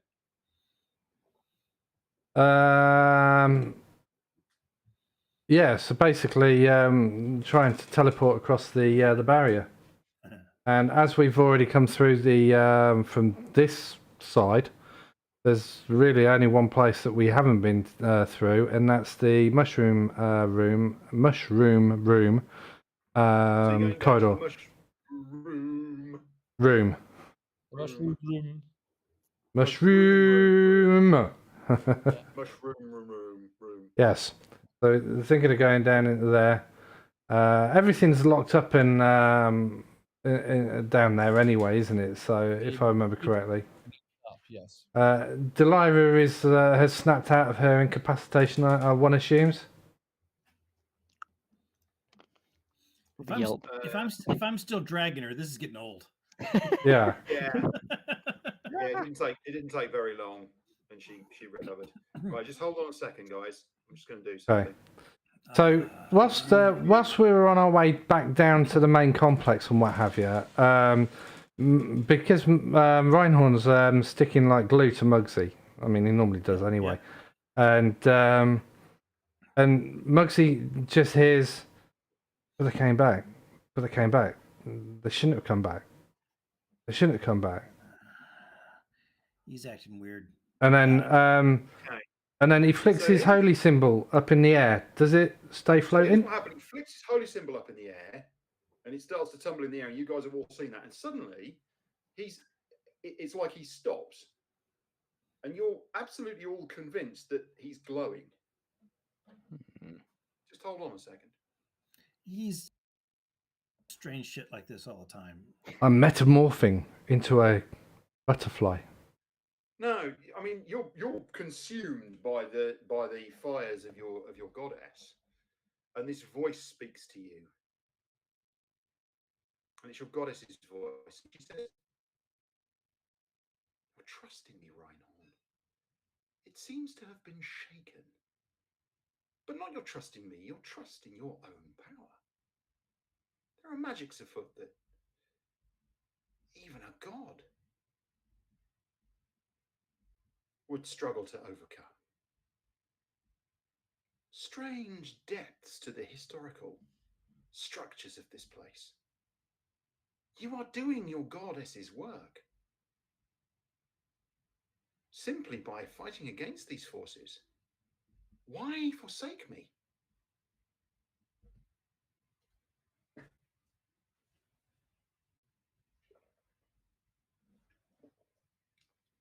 Hello?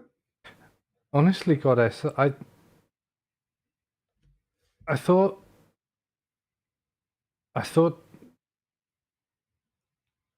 because we're trapped, I thought that you left me. I tried to channel, and they came back. They should never come back. They should be put to rest. I don't know. I don't know. You have it in your power to free them, and you've already worked out a way to escape this place. Get the other side of the barrier, destroy the barrier, and let them free. That's all you need to do. You could do it now. You don't even need to descend into the darkness to do this, although that route out may work better for you. Just have faith. Let your faith fill you. Let my power work through you as it always does. And then she fades away. Okay. In Blades in the Dark, because I can do that. Okay, we're back. And Reinhorn just looks at the coin, and then he literally just opens his arms, shield in one hand and empty in the other, and he closes his eyes, and he just takes a massive deep breath in. You're right. Yep. And then he opens his eyes, and he goes upstairs. Upstairs. What about it? What? I thought because of the barriers, and he looks down at the floor, and his voice starts to tremble. I thought because of the barriers, my goddess wasn't there. I get She ready to is. slap him just in case. She is. She's just told me so. And figuratively speaking, I've just got a second slap in the face. But she's just told me that down here is a way out. But we need to stop the power upstairs. We know the cell. We know the cell down here behind us. And Reinhorn turns and points to the door here. We know that that's on a separate power system. If we can find a way of taking upstairs off, those spirits will go. This isn't a divine or a lack of divine. This isn't an evil intent thing. This is just a man intent thing that's trapping everything. They're not going to stop until we kind of free everything apart from what's in that cell. That would be really bad. No, the stuff in the bottom of the cell's still there. Wow, really? Yeah, because the dude got away because Garvis opened it and he ran off. But we put the things from the mushroom room in there, didn't we? And then we reconnected everything. And John did tell us when we were doing that it seems to be on a separate power supply. Yeah. Well, Okay. coil of this stuff. Yeah. So you're saying there's a way to get those spirits free? Yes. But you're equally saying that we have to let the real evil dude who was in that cage free with them, as well as the whatever they are, the monsters that we spirits. stuck in the other room over to the side here. All of those. We've hate not to tell- we've not found him, so he's gone. Yeah, I hate to tell you guys, Garvis let that guy go. So They're, we'll have they're to just, be- they're just in there. behind a door anyway. Right behind the door, Yeah. so they can't go anywhere. yeah. Yeah, I mean, we searched everywhere and we haven't found Shady Guy, so he's more than likely got powers that will get him past the barriers. Teleport. Yeah. So I'm not going to distrust my goddess. I think we need to go up before Good we for can you. come back down. Okay. Let's do it. Let's go. All right. All right. upstairs. I'm not going to change the map for a second. I'm just going to ask what you're doing. Well, I Didn't think you the idea is we go upstairs and then we cut some wires. We already cut the power, didn't we, last time? Yeah, Yeah, we cut but the the- power. But the description of this in the Oh, the wires. Sorry, yeah. the description of this was that it's self-powered. Basically, Mm. it there's no power running to it. It takes its power from the beings that approach it. Yeah. Hmm. To break the circuit. So break the circuit should maybe be enough. Okay. So what you do is you conduct a series of experiments over the sort of course of an hour or so, and Ooh. you can't really get close enough to it to whack it. You can throw things at it, but they don't seem to be particularly effective. But in the end, you realise that by a combination of spells and certain other things, you can get debris to fly up at it. And the net result. The way I would do it is a grappling hook. Just throw Well, a grappling hook we've got at Thorn Whip cantrip is 30 foot, and pull it 30 foot out. range. Yeah, this is Yeah, where with a variety of yeah. spells and you putting a grappling Yeah. hook through and pulling it back out and so forth. You break up a number of the wires, and what you notice, there's this sudden moment when you're basically playing with these various wires and you're pulling at them. You suddenly notice that there's this moment where all of the spirits that are floating around near and hovering by the thing, suddenly it's almost like they form into these bright forms of light and then just kind of shoot upwards and just disappear. They don't actually kind of hit the ceiling, they just sort of shoot upwards and almost like kind of fade as if they're passing on to another plane. Oh, And the cave is quiet. wow. Well, Well, that was glad- probably a good thing. their souls can find peace. Yes. And even better, now we can go take a look at all those corpses and see if there's any coins and stuff. There isn't. I'm gonna loot the even more corpsey dead, rifling through their stuff Oh, like it's- rifling through It's the what you do. smashed remnants of an airliner while the dead lie around me. yeah. Not enough. Like, You know, No good today. I mean, respectfully. But anyway, oh, yeah.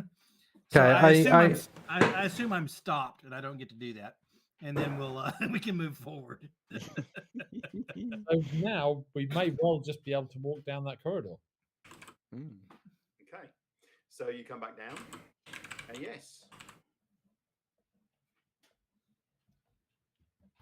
you make your way back here. Okay. Whoa. And it's up to you. Standing on the shrooms. Okay, well, On you Garvis go. will take the lead. Okay. I Will lead, okay. take his shoulder.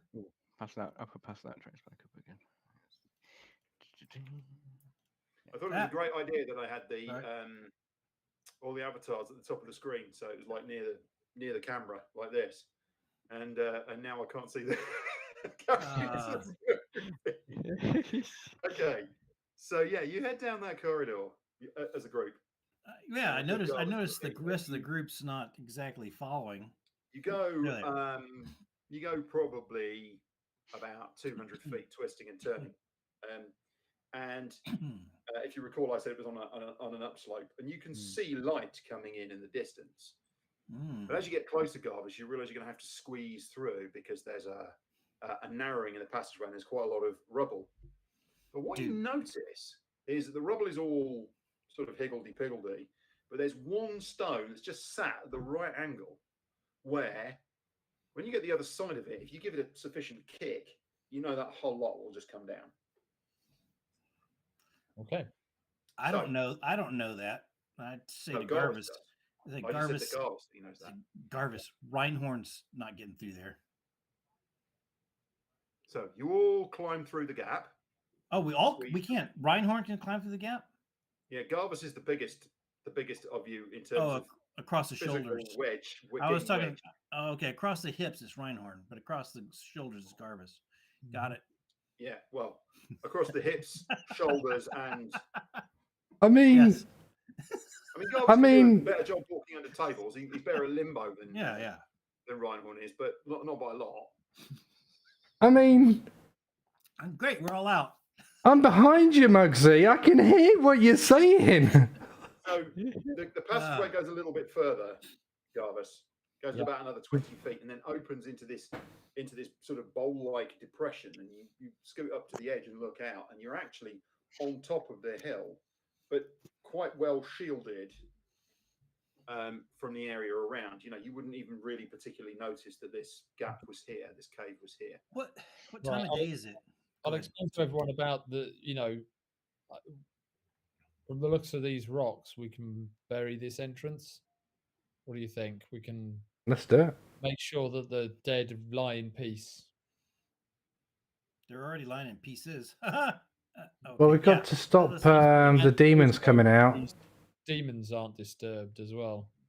That sounds like a good idea. We don't want anyone climbing down here and screwing around. Or we could keep the place as our base of operations and have this as and put a magic lock on the doorway. We know that the demons are there. They're not going to be coming in and out, are they? Because we're going to put "Do not open this door for fear of being eaten by demons." You can't ever get your mace out and oil it. That's the problem. Right? Yeah, but there's that. Well, I'll go outside and do that. Also, it's not exactly the most convenient location, is it? Yeah, I'll go outside, whip it out, give it a good give it a good rubbing. It'll be fine. Well, look, I mean, I would hope you'd get some privacy when you polish your mace. Really, Yeah. I Yeah. know. It's embarrassing. yeah. Uh, Imagine if you do that in public. So John, what's the weather time of day? So What do we see around us? Time of day is sort of mid-afternoon now. So I assume Garvis would have known that, but it feels wrong to Muggsy. I think it feels like mid-morning or it feels like evening. I've been Garvis is- underground. I've been underground too long. This Yeah, feels it's what so always weird. happens to you. You come out and you're always like blinking in the light. It's like, Yeah, it's like, what shouldn't be the light right now, is it? Or should it? Is it dark? This When's it going is- to get dark? Did I miss Yeah, a but night? it's of late sleep? afternoon. Yeah. Garvis, on the other hand, is Yeah. So I'm going to collapse this tunnel. okay. You basically hit it a couple of times with your axe, and there's a big crack, and the whole lot rumbles down. And you were hearing this rumble, and a load of it collapses. You think tunneling through there is going to be hard work. Knocks a load of it down. I assume Right. you use the flat of your axe so you don't dull your blade. Oh yeah. Yes. So the weather's just normal for this time of Sunny. year. Warm, pleasant. Okay. It's actually quite a hot afternoon, like it was when you first arrived. I'd say we head All back to Vegas. Yeah. Still Let's do that. okay. Do we want to stay in that same place? That's pretty dang expensive. Or do we So, want to try and sneak in somewhere and Yeah, not but be? I mean, we don't always have to be Reinhorn's Marauders. Sometimes we can it be. takes you the rest of the day and into the night, and it's easier actually because it gets. I mean, it's quite hot and sweaty through Yeah. the sort of end of the afternoon, but as the sun comes down and things improve, it's a lot nicer. And Reinhorn dances like he usually does at the end of any set of Any day. encounters. Absolutely. For some reason. So with basic prestidigitation, I get rid of my sweat and grime and press Yeah, and crease And- all the parts of my clothes. and you head back to Vegas. Now, are you going back in through the rear entrance, or are you trying to get in through the city So to gate, speak. or through the gates? Well, so it's to speak. after night. The sun's down, isn't it? So the gates Yeah. are closed. So I would say, They're still manned. I mean, you can still get through them if you come up, but you'll have to ask nicely. yeah. Well, How many days have we been gone? that's a good question. Just 2 days. Yeah. Ye gads, that was a long 2 You days. left at night. You got there first thing in the morning. I then you had think one long rest. I think we should go in the back way if we can, So and to then speak. when we leave, we come out the front door. Okay. Okay. Yeah, that sounds reasonable. So you Okay. find your way back to We the didn't see us leave, so hidden tunnel, mhm. and you head up it, and you've got the door, which was shown how to open. And Garvis steps up, Mhm. and he gives Muggsy the stink eye, and then he does something with his hands that you can't quite see, Muggsy, and he opens the door. Keeps the brotherhood. Yeah. And the door swings open, and then Garvis almost falls on his ass because stood behind the door, dressed in her uniform, tall and their arms folded, staring at you, is a very, very familiar face. This is where I check my notes and go, oh, yeah.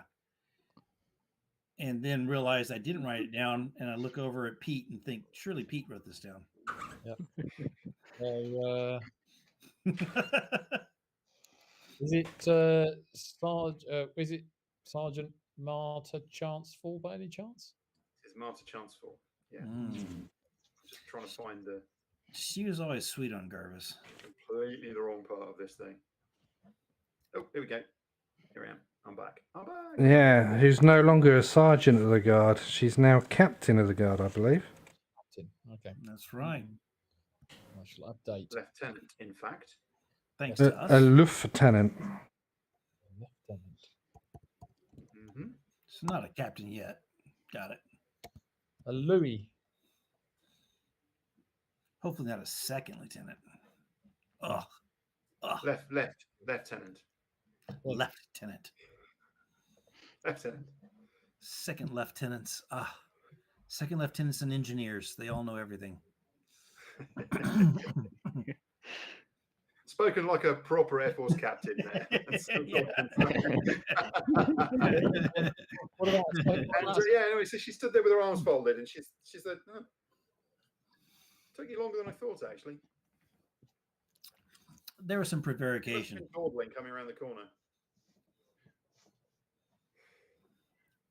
Well, oh, I'm sorry. Did you think this was a secret? Well, it sort of is to most people, but some of us know about it. The Brotherhood likes to keep it quiet. Brotherhood, I mean, really. There's women. Paladins. Well, we don't like the attention that we get if we come in through the main gate. No. This was quite a sensible thing to do. It's just the surprise on your face, Garvis. That was all. To be fair, Garvis, it was a picture. Right. In you get. Come on. So really, he went from like a sad frown or a bitter, angry frown to a flat frown. That was the entire thing. So she walks you back through that familiar route that you took before, making sure that you've closed the door carefully behind you. Yep. And she walks you back through, and there's an exceedingly cheesed off looking paladin of Torm who is stood by the door in the storage room. So this is like the, that's the kind of the route into the secret exit kind of. Oh, these guys always look this way. Labyrinth, and he's just stood there, and he just looks furious as she walks past. Garvis kind of shrugs at him like, "What can I do?" Do they have a? He doesn't look cheesed off with you. He looks cheesed off with her. Like he's like really, really hacked off that she's that she's there. Wow. Mm. Do either Yeah. of them have a? Do either of them have a purse? Just checking. no. They did, not anymore. No. That's fine, Muggsy. Go right ahead. Because No, don't worry. Muggsy, discretion is the better part of valor sometimes. He is a paladin after all. Yeah. Yeah. What could go wrong? Okay.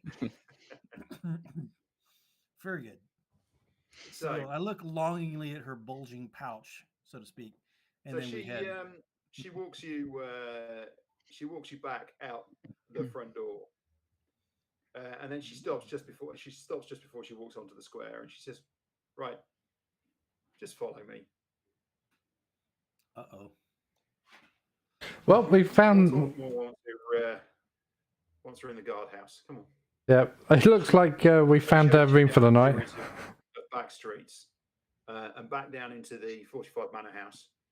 Mm-hmm. And rather than taking you in and into the main body, she takes you round the side and down a set of steps, and you go through what looks like a refectory area that's quite quiet. There's nobody. There's a couple of guards sitting in one corner, and they sort of look up at you when you walk in, and then as soon as they see her, as soon as they see Malta, they sort of look back at the meals that they're eating and speak in low voices. She takes you through a door, down a corridor, and into a room which you take to be hers. In fact, you think is probably her kind of office and quarters. And there's a simple bed and a bunch of kit. Sit. So there's enough chairs. You all sit down. Right. Enough chairs for all of us. That's impressive. Yeah. Okay. Yeah. She's got 6 chairs in the room. John, I'm feeling. She lowers herself into one. So Muggsy's feeling absolutely trapped again. I've been underground, and now I'm in a. Okay. There is a window, but it's high up, and of course it's dark outside. But you can see that there's a lamplight outside that's providing enough light. So you can just see at the top of this a glass window, and you can see that there's stone outside. Whether that's a path or whether that's another part of the building, you're not quite sure. But you're not deep. You're just you're kind of in a basement, and it's like a basement window. So can I see? Is anyone outside the door that could slam the door shut? Is there? The door. No, she opens the door. She ushers you in. She says, "Sit." Then she comes in, closes the door behind you, and sits down. She's not covering the door or anything like that. Okay. She looks at you. I sit down in my chair. Says, "Are you well?" I'm nervous. He's never well when he's in the company of law enforcement, shall we say? Well, I mean, that makes sense. There's a lot of things. Yes, fine. It feels like a cell. It feels like a cell. Does anyone else feel like this is a cell? No, there's no bed. No cell. Cells have beds, mate. Right. So Let's just get this over with, and then you can go. Well, it depends on whether you do actually want to go to a cell, but there's a different story. I've got somebody in my cell down here. We're saying this word again. Yeah. Well, that's how it is. And when we discovered him and a couple of his cronies, we found that they had a note, and the note mentioned your names and your descriptions. Muggsy, I told you that the PR department wasn't supposed to carry on publishing crap about Muggsy's marauders. It's going to get us into trouble. No one can help. But not a normal elf. You know, normal elf. We don't get woodies here very often. He's like a woody, right? Oh, no offense. He's kind of like a woody, but he's not. Because, you know, the woodies have got all that kind of copper skin and all that nonsense. But he's got pale skin, almost like white. Oh, one of those. Okay. Oh, right. You're aware. Yeah. Running with the group before. He attacked us when we Okay. were. So why have they got a note with your descriptions? And what were they doing renting a house here? I don't know. We don't know why they're after us, but I mean, they attacked us when we were in Elenil. So they followed us a long Right. way. Look, you know the score here. Okay. If you're going to bring trouble to this town, there's going to be trouble. You know that. That's not from me. I love you guys. You guys are great. You've been really helpful. You know, We'd you've rather done there good wasn't things for the trouble. town, as far as I'm concerned. But there are limits, and you know that, right? There's always limits. So, Well, There's always Yeah. limits. what did they say that they were here for? Well, I'll be honest. He's not talking. Can we His question him? companions escaped somehow. We're not quite sure exactly. sorry, who escaped? There were 3 of them. 2 of them escaped. We're not quite sure how. They just disappeared. And no, they weren't invisible. I'm pretty sure of that. So, would But Rostam asked me when you were on your way back to find out who they were and what they were doing. Were you aware they were here? What, I we wasn't. went to Mm, Jaegers? No, we didn't No. know who they were.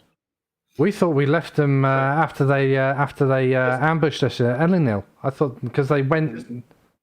We haven't Just a seen them quick since. reminder I know. that before you went, you did Yeah. what you've just done. Yeah. You did see them. Yes, we Yeah. know. We're When pleading the So are you fifth. lying to her, or are you telling the truth? Hang on. When we no, well, I'm telling the truth when I say that when we came to Jaegers, which I mean, when we first came to Jaegers, we didn't That's know they were here. that's prevarication. So that's fine. If that's fine on your Yeah. conscience, Okay. Garvis. So Garvis says when we came here, we didn't know they were here. Is that what you say? So let's start that again. So she asked the question. She says, "Did you know they were here?" When we came to Jaegers, so this is our. When we came to Jaegers 2 days ago, we did not know they were here. 6 days. It was 5 or 6 days. About 6, 7 days ago. Yeah. 7 days ago. 7 Yeah. days ago. Yeah. Did not know they were here. Right. But when you got here, once you've been here, Hey, so if Well, maybe we could question them. So once we got Mhm. here, we tried to keep out of their way, knowing that we found so you knew they were here. we And you found didn't tell me. hang on, we found that we were being watched. So knowing that you didn't want trouble, we left quietly. Look, this is the sort of thing that we need to know. All right? Because we need to defend this place. Rostam explained that, right? This Yeah. isn't about stopping you or having bad things happen to you, but you got a profile. You know, people know who you are, you know, not just in this town either. You've got Yeah, a but- reputation. And it's really important that you tell us what's going on, guys. Fair enough. Well, we also got the impression that we were very much on our own when it came to, that our problems were our problems, and that we weren't to involve the people of Jaegers in our problems. So that's what we tried to do. Fair. Flat out Fair love. enough. But the thing is, when it spills over to being our problems, then those are problems that we need to share, right? Okay. Just Let's focus share. on. Great. Have That's they- all have I'm they- asking. Or have they caused a problem in Jaegers? What have Yes. they done in Jaegers? Yes, they caused a problem. What did they do? That's how they came to someone's attention. They were trying to break into your hotel room. You've obviously gone for it. But that's why they were trying to get in there. They got spotted. So You know, that's the other thing. Rostam doesn't take too kindly to his business being damaged as well. And we can all cop it for that, you know? You understand, Jarvis? right? Mhm. Garvis, what do you think? Is this something that is our fault if someone comes following us?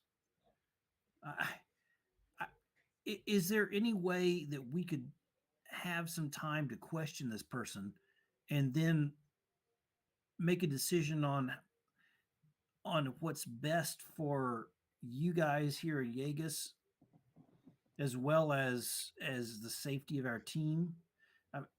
We don't, we as individuals and as a group have nothing against Yegas, and we want Yegas to do. It's been a great home to us and has been nothing but welcoming. If Look, this, yeah, it's late. yeah, it is. Let's get you somewhere safe for the night. That sounds great. All right.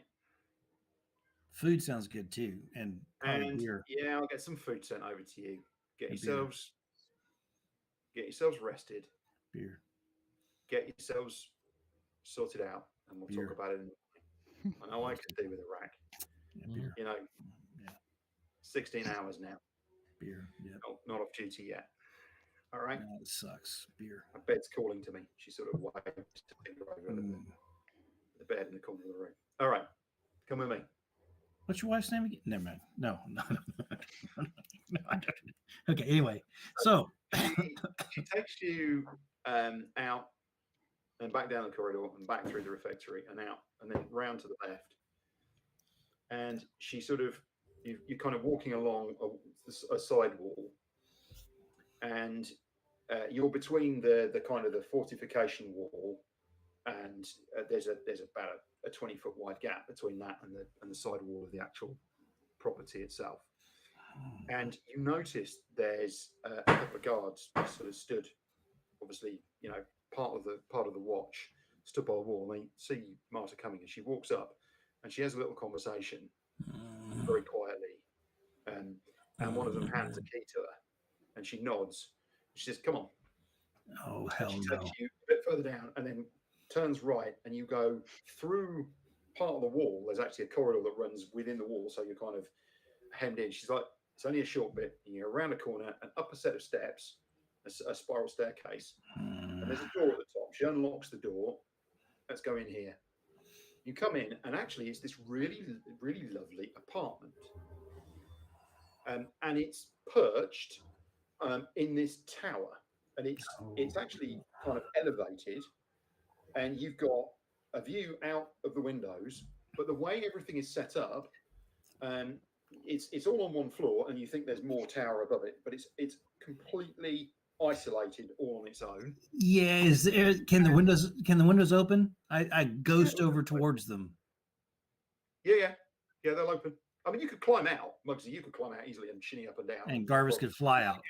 Okay. You could just drop yourself out into the street if you needed to. But basically, this is one of those places where it's safe and secure in a way. And she hands you the key. In fact, Garvis, she turns to you and gives you the key and says, "Right, just rest for the night. There should be some bread and cheese and some Beer. and some wine and some water in the cupboard over there. Have a rest, and I'll come and find you in the morning. Sounds good. Listen for my knock. And feel free to lock that door. You're safe here." Sounds good. I mean, it's not the Vacatia. It's not luxury, but it's clean and it's tidy. Yep. And there's plenty of space. There are actually 6 bedrooms in total. Wow. Some larger, some smaller. Okay. All right. I suggest we'll lock the door. I suggest we still keep a watch, because the last time we were attacked by these people, they came in the window anyway. So they're still. Yeah. I mean, you actually notice that the windows have locking latches. So how they work is you close the latch. They're sash windows. You close the latch, and then there's a thumb screw that you turn and locks down into the latch. So actually popping them open and pulling them open is functionally, I mean, well, we know take you a while, it'd be noisy. a good rogue or a mage would probably be able to get around that. Yeah. But There are ways, but they're not that easy. Not okay, that easy. I would suggest Okay. we set watches and then we take a long rest. Mm-hmm. Very good. Can we have a quick break? Yep. And you can also go to level 10 as well. Whoa! And while you're doing the quick break, Time. I look at Reinhorn and I look at everybody. I'll take first watch. I What do you normally do anyway? give Reinhorn the look. Mm. Oh well. Garvis is going to Take your break. Take your break, Garvis. Go ahead. carefully keep his path such that Bugsy can't get to No, it. take your break. Oh, that look.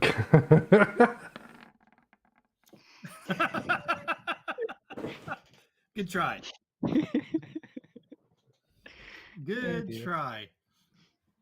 So no, while Pete's off doing what Pete does, I think he's actually shearing sheep, which is one of the weirdest things that he has to do in the middle of the evenings. And it's that brutal stuff like you see in Australia. But otherwise, you know, he's a normal fellow. It's a thing, isn't it? It's a thing. Okay, so Reinhorn, Back at it bottom line is wine, not beer. We're gonna have Yes. to solve this. This is ridiculous. We've been underground for feels like a month, even though it was only 2 days. We need some good beer. And if the captain or lieutenant can't freaking figure out with a subtle hint or two, someone's got to go out and get the group some beer. I think it's up to us because the rest of them are too weenie to do it. It's a beer run, I've heard it's been called. I think, yeah, So- definitely.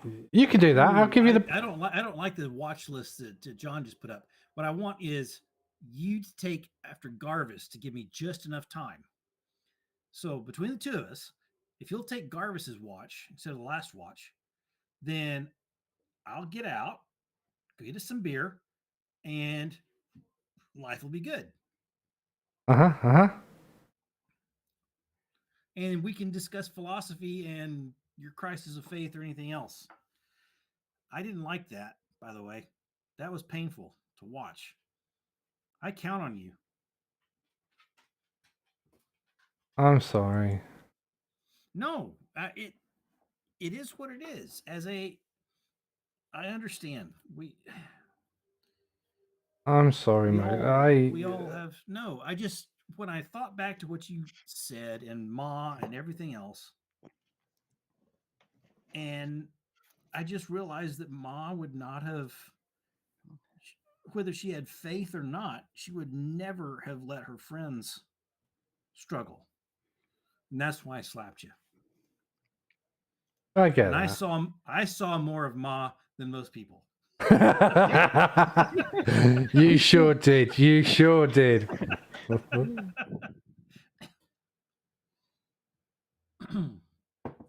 It's it was disconcerting. It was disconcerting. So I pet you on the arm. Like, look, your faith is more than these little things. Come on. It's been through a lot. You've seen places that couldn't exist. You've seen things from out of underwater and out of time. You've seen things from before the breaking.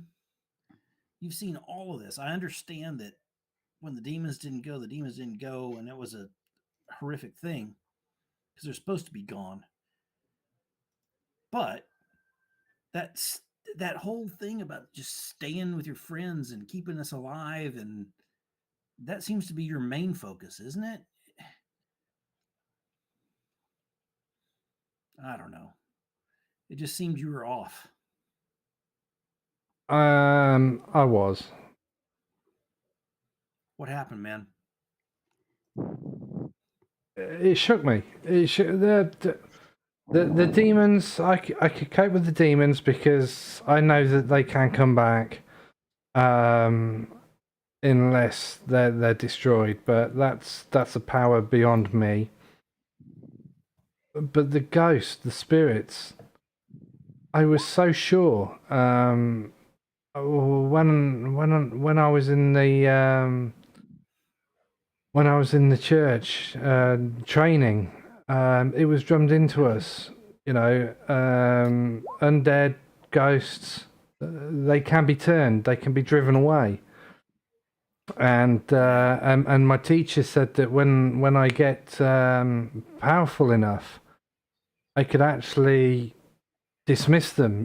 Basically, I can destroy them so that they're no longer. So that the whole thing with spirits, like ghosts, is that they're stuck, they're malevolent, they're horrible, they're scary, and they don't know how to cross over. So by destroying them, using the divine power of your god or goddess, would remove them and put them at peace, because they've now got the peace that they were so longing for.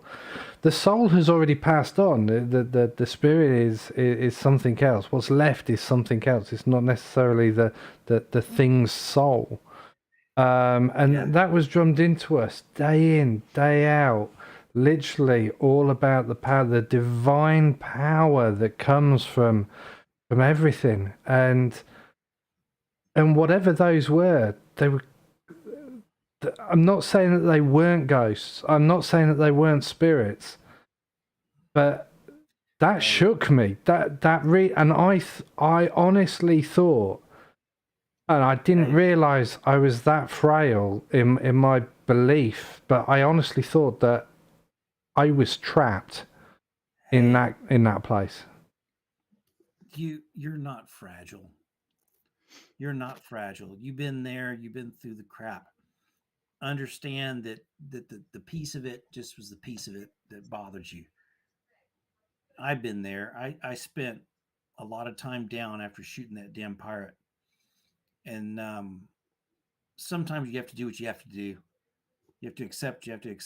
And we move on as a group, lean on each other. And your goddess seems to be a good one.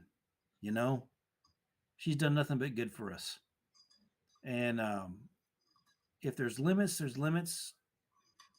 But you're doing the right thing. Stay after it. I still say you've got to swap spots with Garvis for the watch. Otherwise, we're not getting this damn beer.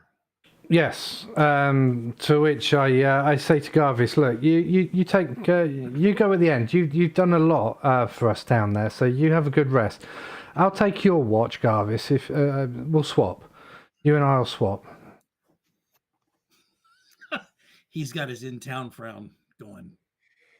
Well, Garvis knows something's going on, but on the other hand, he knows that generally speaking, you don't get into trouble that you can't get out of. So Fair enough. He's okay with that. So I don't care, John, if we just skip through the role play of this or if it turns into its own thing. However, the intention is that we pop the window and we go get some beer. We asked for beer. We got wine. We're going to bring it back. We've been underground. We've been fighting demons. The team needs beer. I'm going on a beer run. Is it just you, or is it you and Reinhorn who are going for the beer run? Well, No. Reinhorn's going to assist, like with Well, maybe. so it's both of you going then. I don't know. Reinhorn, are you going to come with me? No. I'm going to give you the bag of holding. I'm going to basically, you're going to take first watch. I'm going to take second watch to make sure nothing comes in. Taking everything out of the bag of holding. Ooh, that's interesting. Oh, what have we got in there? I think we've got the Well, Medusa's head. Giant squid. we've got Half the ocean. Small planet. I mean, literally is like, it's just ridiculous. The amount of stuff that comes out of this bag of holding. Well, I'm just thinking we need to find a way of getting the ale back up. Yeah, I don't want to carry a big cask. So I was just going for like a sack full of bottles. But if we get the bag of holding, I'm bringing back a keg. You won't be able to fit a keg in there, but you can basically put almost unlimited quantities of bottles and bottles in, can't you? Yeah, I'll put in I enough. suppose you could fit a firkin in there, couldn't you? Yeah, Or we'll three work on. firkins. Yeah, well, that's the aim. Is something Yeah. simple, Nothing too crazy. And honestly, we don't have to roleplay it all the way out if you just wanted to skip through. No, we can do this. So I apologize to everybody else for doing this, but this is yeah. So Anyway. I'm still trying to level up. I haven't leveled up. So you go I'll for level it. up afterwards. So as soon as, so I take it just for my gratification. So as soon as everybody settles down, it's just me and Muggsy, and then Yep. as soon as everybody starts to sort of like, I go, Yeah. and then I say to him to go. Don't need to worry too much about the leveling up at this point. Yep, You we'll can get there. level up, after this session. So don't worry about it. But the point is, you're going to level up. Oh, I'm kind of halfway there. Name level. Awesome. All right. Okay, so I pop the window as best as possible. Gentle, All right. gentle. So you open up one of the windows, you tie off some rope, and you toss it down Yep. into the street. Absolutely. Okay. You shimmy down it without any difficulty whatsoever, and plop down into the street. And then Reinhorn pulls the rope up. Yep. And you've agreed that there's a signal, which is a whistle, and Reinhorn leaves the window open. Yep. Okay, so you are alongside the wall. Mm-hmm. You've got some buildings. So you basically come down. The wall is behind you, where your apartment's up here. Then in front of you is a series of buildings, and you're on a street. You're on a narrow side street. All right. So You know that right will take you back towards the square. So here's what I do: is I cast that. Very good. And what are you going to look like? I'm going to look like the lieutenant. Are you? Yes, I am. Damn Okay. straight. All right. When the DM says, "Are you?" that's a good sign you're fucked. So you might as well just go with it. I'm thinking it's an officer. Yeah, go. Why not? Yeah, why not? Why not be somebody who's really well known? Yeah. Why not look like somebody who's really well known? No, You're definitely going to be able to bluff that one absolutely. out. People will talk to you, and yeah. So Okay. I go in so I peek in You the nearest. wander down the street, Yes. and then you turn left, and you're now in a series of side streets that are a little bit wider, and you see an establishment to your left. I mean, most of the storefronts and things are all shuttered up and closed. Yep. But to your left, there's an establishment that looks like a drinking place. It's not as rough as the flop house that you stayed in when you first came to Jaegers, and it's not as Million fancy as years the ago. Vicatia. It looks just like a drinking house, and somewhere that's dedicated to food and drink. So the quick question is I do the little peek in because I don't want to be the other one in here that looks exactly the same if I can help it. So I look She's gone in. to bed. It's quite Okay. late at night. There's not many patrons in here. So I wander in, and I'm Okay. armed. I'm armed with my charm person in case something goes absolutely stupid. All right. The problem is, as you walk up to the bar, you realise the error of your ways. All right. Muggsy. So the problem is that you're 3 feet tall, right? And Master Yeah. Chanceful is 5'8". Okay. So now you it's can't one- actually see over the bar because the Oh, bar crap. is here. Though she can. Okay. Her Yeah. head is up here going, "I'm Master Chanceful. Look at me." That's brutal. So I take a step back to try and get a little bit better angle for what view I've got, and I say, Okay, so you walk up to the bar, and rather than standing at the bar, you stand back from the bar and start talking to just a Martin, step. who's, like completely confused what it is. and I go, He sort of leans forward and looks at you like, "Is everything okay?" And then he thinks it's really funny because I mean, he's Lieutenant- actually beautifully dressed. He's actually got some kind of uniform on, and he's got this beautifully this basically plain linen shirt, and he's got like a bib on, and he's obviously properly dressed. He's even wearing absolutely some white leather gloves. Very nice, very And he nice, says, very nice. "Hello, madam. Nice to see you." Yes, nice to see you too. Can I perhaps? By the way, Are you dressed as if you're in the guard? Yes, damn straight. Okay. What can I get you? So he probably thinks it's funny that she does this little thing where she seems to jump a couple of times. And then he goes, I see you have on tap Dragon's Hoof. Yes. That's mighty fine. It I'll is, take- in fact, marvelous. Do be careful, though. It is very strong.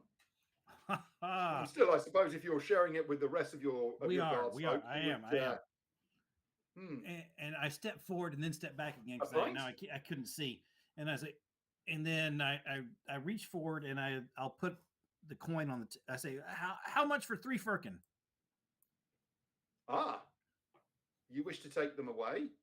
I do. It's for my troop. I am, as a lieutenant, there's an expectation Right. the officer provides for their troops, right? We've had a Yes. very difficult day. That would be 1.5 gold. So, yeah. What the 15 silver. Yes, exactly. I'm sure Rostam pays well, though, doesn't he? Sorry, excuse me. Yes, that sounds fair.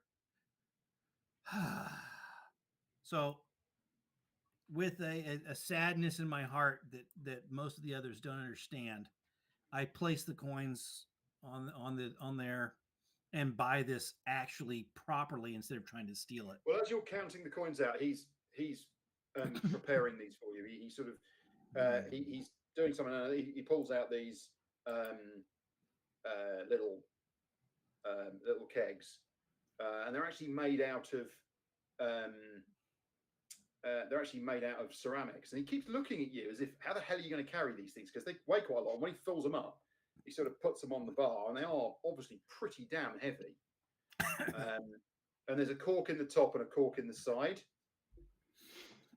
And So he's cut them up, and he fills it up, and then he puts this bung. Well, it's more like a bung. The top one actually he puts this bung in, and these are hefty. He's struggling to put these on each one of these on the bar. I say, so I must take you in some confidence at this point. Right. We in the guard have are provided some special capabilities that I'm going to take advantage of now. I happen to have a particular container that will make this easier. Oh, that for bag me of holding that you've got over your shoulder. Well, there's that. The thing is, you can't disguise that, because if you try to disguise it, it's going to look wrong when you take it off and put it on the ground. Because that's what you have to do. You have to sort of pull them off the bar and then put them in the bag. I'm thank you very much for understanding. So you're basically carrying it as it looks like a bag of holding. So I put the picture in the. I put the picture in the thing. Right. So he's looking a bit. He's looking at you. And he's like,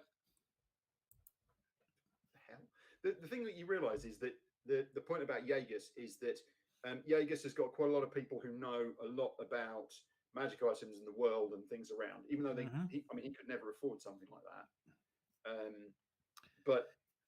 But he's aware of them, and lots of people are aware of a lot of these different types of magic. But that's because Jaegers is the most cosmopolitan place. Yes. So understand that the guard has one of these, and it's for moving heavy things. Sometimes it's bodies. It's a horrible thing when there's a murder. Put beer in it. Well, once it's been cleaned, you can absolutely can clean it out. That. Don't worry yourself about that. I load those firkins. I load the firkins back up. So now what you have to do is you have to reach up onto the bar and pick this firkin up and put it in the bag. So you put the bag on the floor. You've opened it up. And you put it inside. Shit. No. I put the bag of holding on the bar and ask him to put the firkins in it. Okay. You just put those in there for me. And he goes, okay. And he holds them in. Yeah, there we go. Whisk it off the bar and sling it around your thing and go, thank you, my man. Absolutely. And are you going to give him a tip? You know what? I will. because that's a so let me get this straight because I play my coins absolutely straight. Let me get to my inventory. Okay, it was how much again? What was the cost? 15 Apologize. silver. 15 silver. Okay, I have 54 of those, so I will pull off 15. Dun, dun. And I love how the character sheet just lets you not do any math. You just type it in and say remove. And then I will give him. Well, shoot, I don't want to go too big is too bad. Don't be cheap. Yeah, you don't want to be cheap, but you don't want to go over the top. So 15 silver would be a gold piece and a half. So I'd say let's give him I'm going to give him 9 silver. Ooh, okay. It's That's pretty high. well. It's high, but it's not Yeah. it's not a gold Well, piece. 20% would be 3. So you're giving him 60% basically. 60% I am. here. And this is from the guard. Late at night, serving us, we thank you. Ooh. He looks at the little pile of coins and that's very generous of you. And he disappears those into his pocket. The others went into a receptacle. Oh yeah, under dang the bar, straight. but he disappears those into his pocket. Adam, that is very generous of you. Thank you, Lieutenant. You can always expect this type of tip from me. Yes, I understand. Thank you. And he's like, you can see he's like completely confused about this particular. Oh, damn straight. I don't care. As long as I got the Firkins back. Okay, boom. I'm out of there before I can get clocked too much. And then I'm back. Yeah.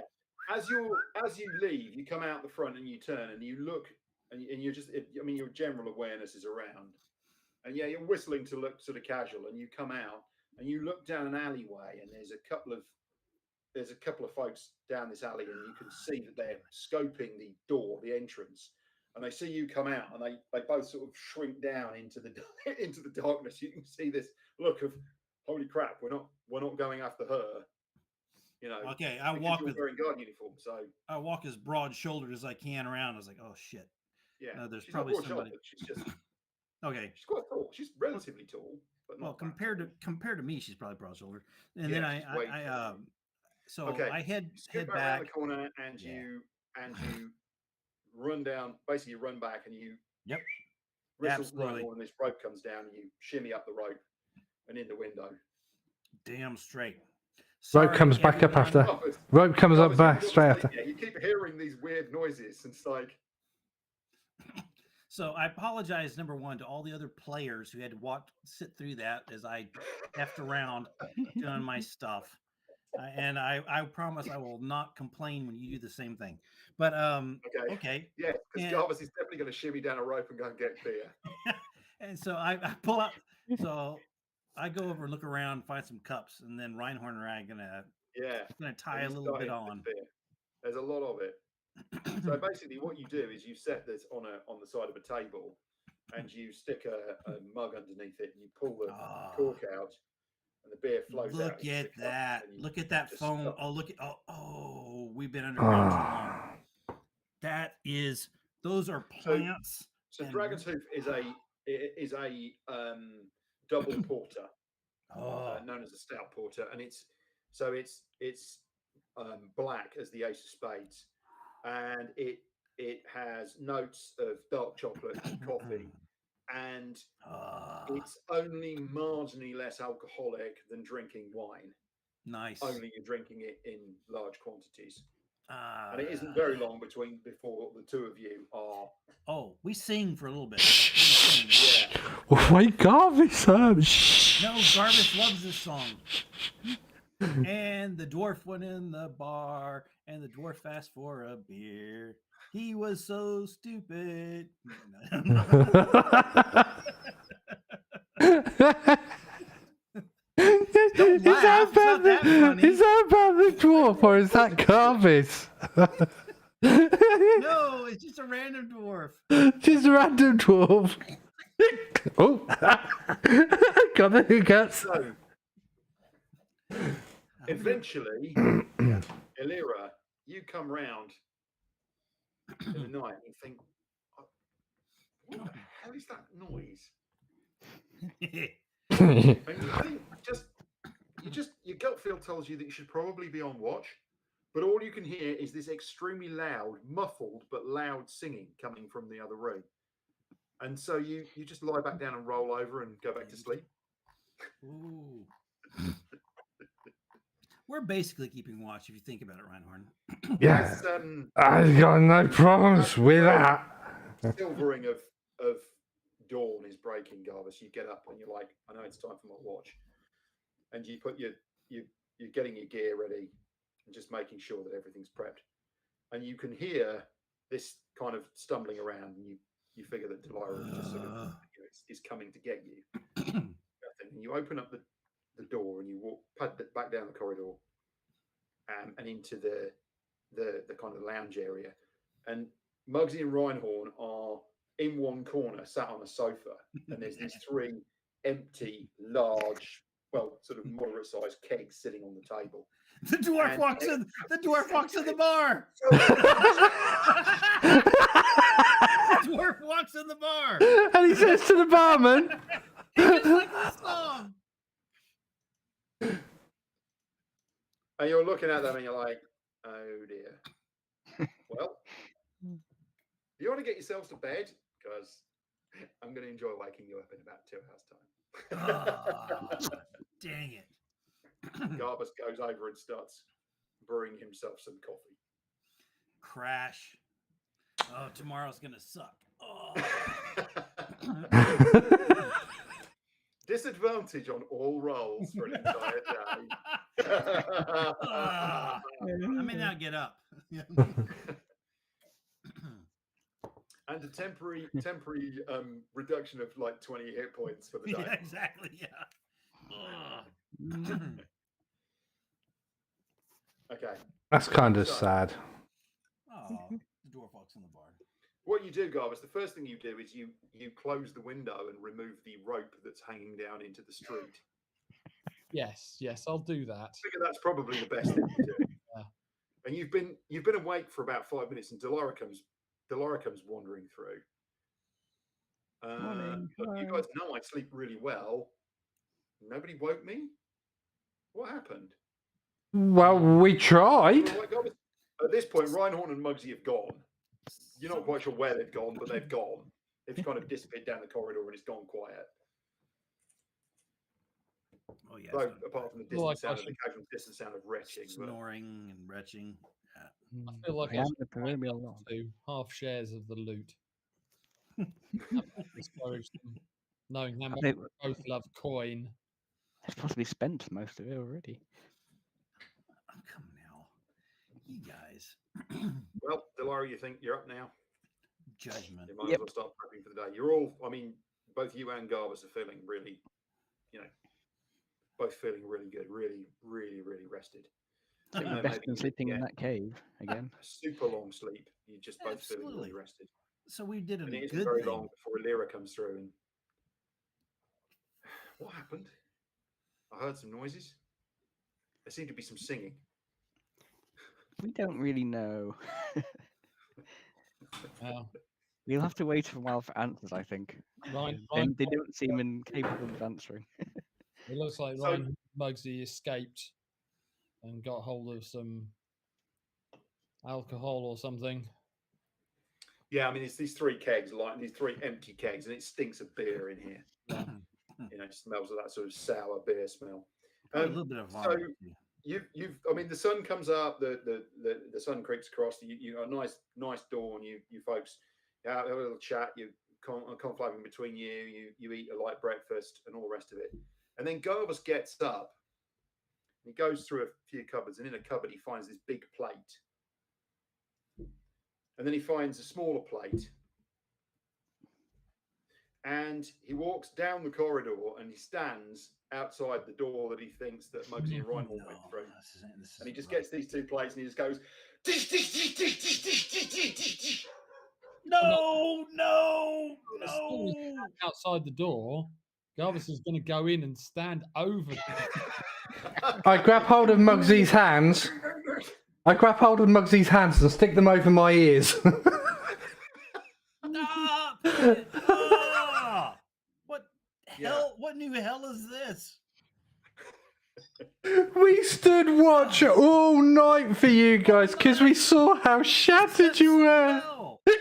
And then very quietly he just says, "It's time to get up." Good night. And walks out. So So if they're not up in 5 minutes, I'm going to go in with a pitcher of cold water. so Oh, I thought you were just going to keep doing it until they got up.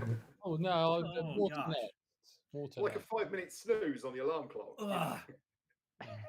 So prestidigitation only goes so far.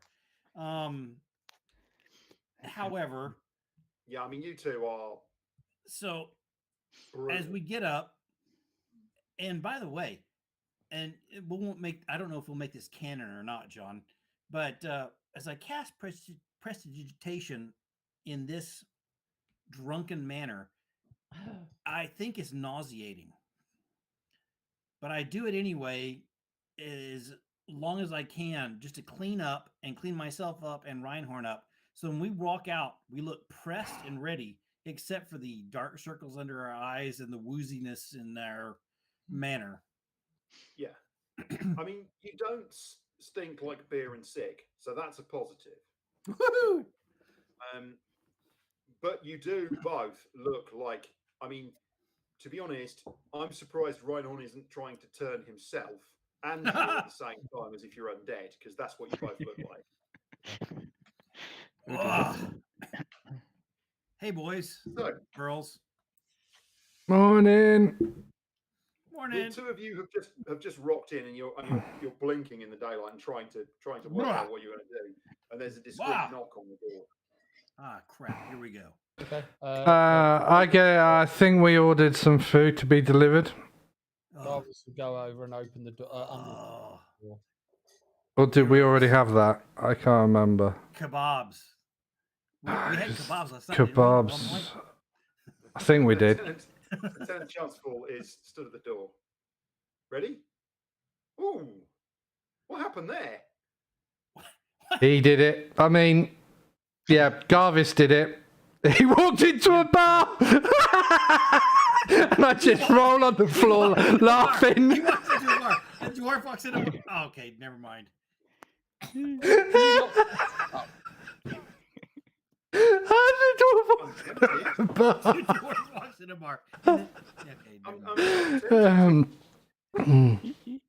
Find them a slot in the wall. You know, box them up and dispatch them off and Yep. Come on. Do read whatever them you their want. last rites. They, Really? they do I not mean, look well. We've been through a lot lately. We've been through a lot. Just we've been through a heck of a lot. Just All right, a well, momentary burning of steam. let's We're good. talk. We're good. We're good. She sort of leads over to the seating area and she sits down. She says, "Right, what do you want to do? Do you want to give me a list of questions and I'll go and ask them? Do you want to ask them questions directly? Do you want to give me some information and I'll see if I can unlock anything? What do you want to do? How do you want to approach this?" Honestly, I don't think we're going to get anything out of them. Fair enough. But Muggsy wanted to talk to them. What do you want to Yeah, do? I think maybe that's not a good idea. So Muggsy, what were you going to Muggsy's- ask? Muggsy's got the hot sweats right now. He's like, "Oh no, this is not good." All right. Oh, Garvis, we Illyra, should Delilah, we should probably just talk to put them. out of your mind for a minute. Mm. You got any suggestions as to how we should approach them? Honestly, How we should approach it? I don't know. Do I'm you have s- any recommendations? We could always chop their arm off. They seemed to be quite zealous last time we encountered them. They were very fixed in their. I don't think discourse They were is trying going to to. communicate, yeah? Yeah, I don't think think- conversation is going to work. With them. You should try a charm person. Hasn't worked so far. No charm Yeah, person has that- worked. Charm seems to be we seem to struggle with charms on them. We got one of the sorcerers down to try that, and it didn't work. If they are of elven descent, that would probably That's help absolutely with some true. of that. That's absolutely Yeah. true. Lieutenant, That's what we thought. this I Mart, please. my honor. I don't mean to disparage your people, but 2 of them got clean away, and you don't know how they did it. No, and that's Question. what concerns me. Yeah, that concerns me too. Why did one remain behind? That's interesting. And I think One that remained behind, we managed to disable. We managed to knock it flat, pin it down. The other 2 got through a few rooms in the building, and then were gone. We're assuming they used some form of magic to escape, but we don't know what. my concern is that the one that remained for a reason, and that reason may be to work out when we got back. Wow. Ah, yes. I knew we That's a kept good him around point. for a reason. You know, that makes me think that the best option is to mention nothing about you being here. Mm-hmm. We didn't plan to question it again until you got back, so we'll leave it a while. Now we've got a few minor things to do around town, and then we'd like to leave if that's all right with you. It's fine. Free to come and go. Would it be possible for us to, I mean, without going to the hotel, they did have those very handy hats. Would it be possible to borrow some of those? Yeah, I can probably find you something that might help you in that regard. Those are handy as I'll get out.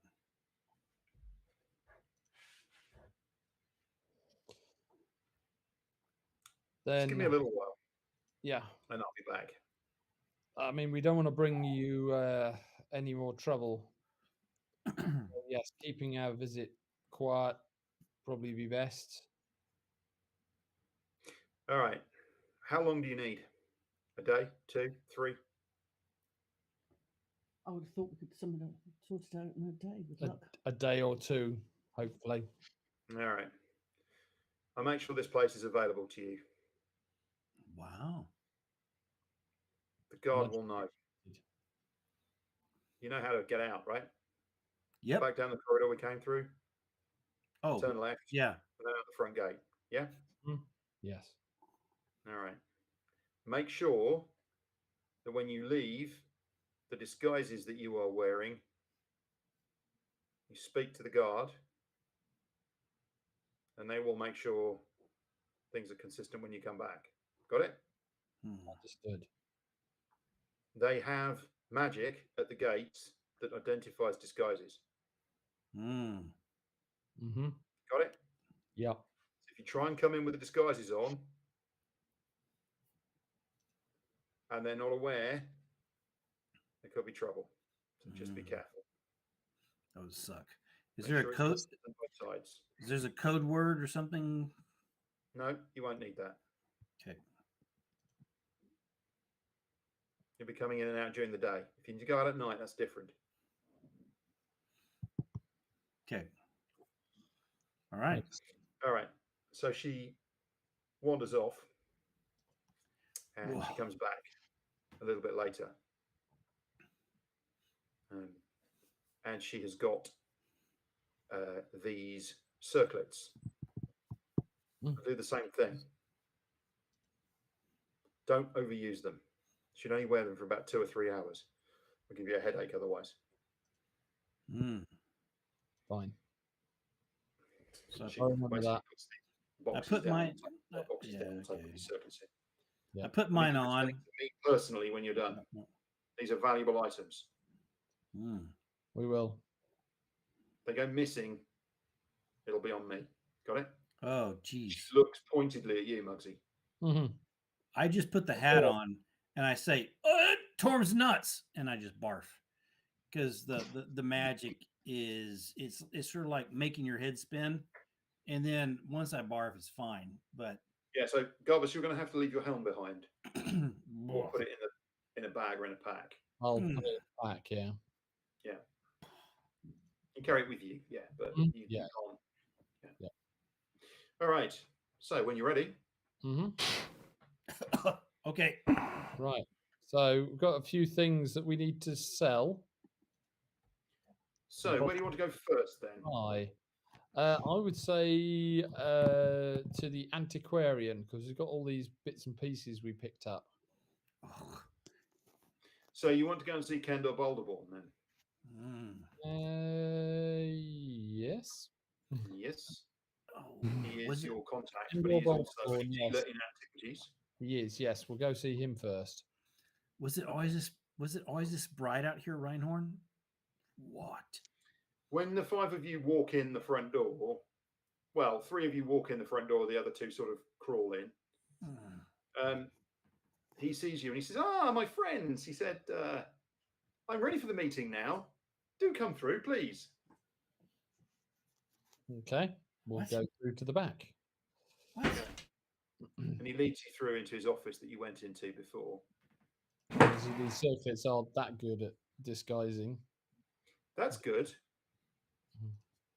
Maxie, do we really need to be Look at here? now. It's fine. So Well, you take them off. Take them off. So Oh we don't God, get- those hats make me dizzy. Oh gosh, I'm so good this off. Can we have some coffee? You take them off. You notice actually that he's wearing these glasses, and you just took them to be reading glasses, and then you realise they're probably not. Yeah. Ooh, where does he set them? No, I don't know. No, he doesn't set them anywhere. They're set on the no, end of his no. nose. No, don't worry. When That was when just you a- walked in, what he did was he looked up and looked through the glasses. That was a passing fancy. Yeah. Well, you can take them off the end of his nose if you like, but you're very No likely passing thought. Just a passing to. It thought. might not go well, is all I'm going to say. Yeah, passing thought. That's it. Okay. Any word from Malva? Nothing. Well, You don't know, do you? It's been another attempt on the king's life. What? The High Council have taken the decision to eject anyone who is not a dwarf from the kingdom.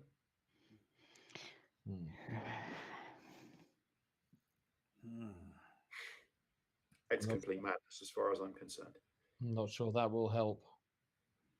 Of course it won't. Whoever is behind this, you don't need to know about the politics, it's fine. Whoever's behind it is a member of the council. They must be. His Majesty's aware of this. But it's finding out who. There's plenty of the council who did not like His Majesty coming to the throne so young. Anyway, he is the legitimate heir. And he will be a great king. Seemed a nice enough guy. Already a good one.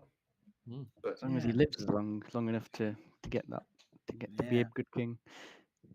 indeed. Mugsy? Indeed. As long as he lives long enough.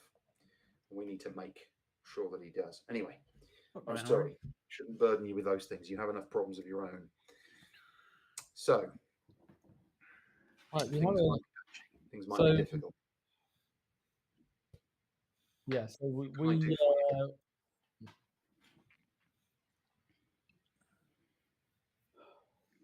sorry, what did you say? I said, "What can I?" He says, "What can I do for you?" Right.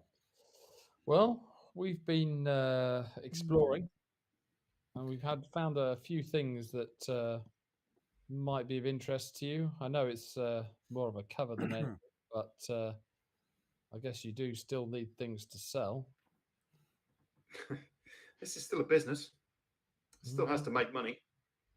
Well, enough to fund what I need. So we have this. So I'll bring them out one by one. So in the order that I've got them, we've got a bunch of ancient parts we got from the workshop, I think. You had to remove a fair amount of those to be able to get other things into the bag. Okay, well, So, the main so you've only thing got a few bits. You've only got a few bits and pieces. He's looking at them. He's like, "Ooh, I have no idea what these are. These I'm going to have to assess. They're nicely machined, but I don't know what they do. Any ideas? we believe they're from ancient airship. Right. I'll bring out the class 4 repair manual. A book. Goodness me. Well, I don't normally deal in books. Didn't you say you'd spoken to Cheldor? Yes, yes. Well, we might well go to him with this if you're interested. I think that you may be better off talking to him about this. This may be a better thing for you to deal with him. Very well. These are the sorts of things that he deals with more. I don't tend to be able to keep books or maintain them, repair them, and so forth. Well, this is in remarkable condition. Okay. Goodness. So the big item we brought was this, and then all the bits and pieces we'll take out the map table. Yeah, you basically put it out, and you know his office is quite large, and it's got his desk is actually a work table, and there's little tools around, and there's little racks and things all the way around, and you take it out, and you basically lay it out in front of him, and his eyes, I mean, he's just like absolutely, you can see he's just like this. He's genuinely excited. This isn't just a guy covering, doing something because it's a cover. He's just so excited as you're putting this out. Oh, there's more of it. Oh, I can fit together all that. Oh, and you can kind of see he's like, oh. Yeah. Well, it's complete, and it was so comprehensive. Yeah. Yes. Don't worry about the mechanisms. It's more the pieces and how they fit together. And this is so beautiful. Look at this, seamless. Look at that. You put them. Look how seamless. Oh, the engineering. Oh, it's beautiful. Anyway, I get ahead of myself. How to assess something like this? How to assess it? Here's the problem. This is worth a lot. A lot.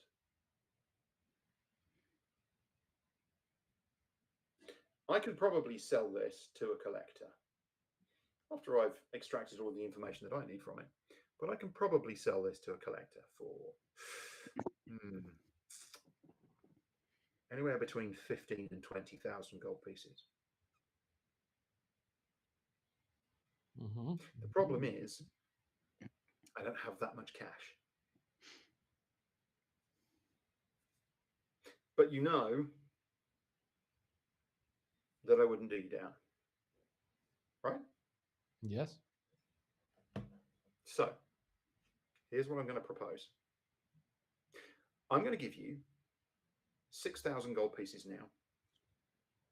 And I'm going to owe you another 4,000 gold pieces.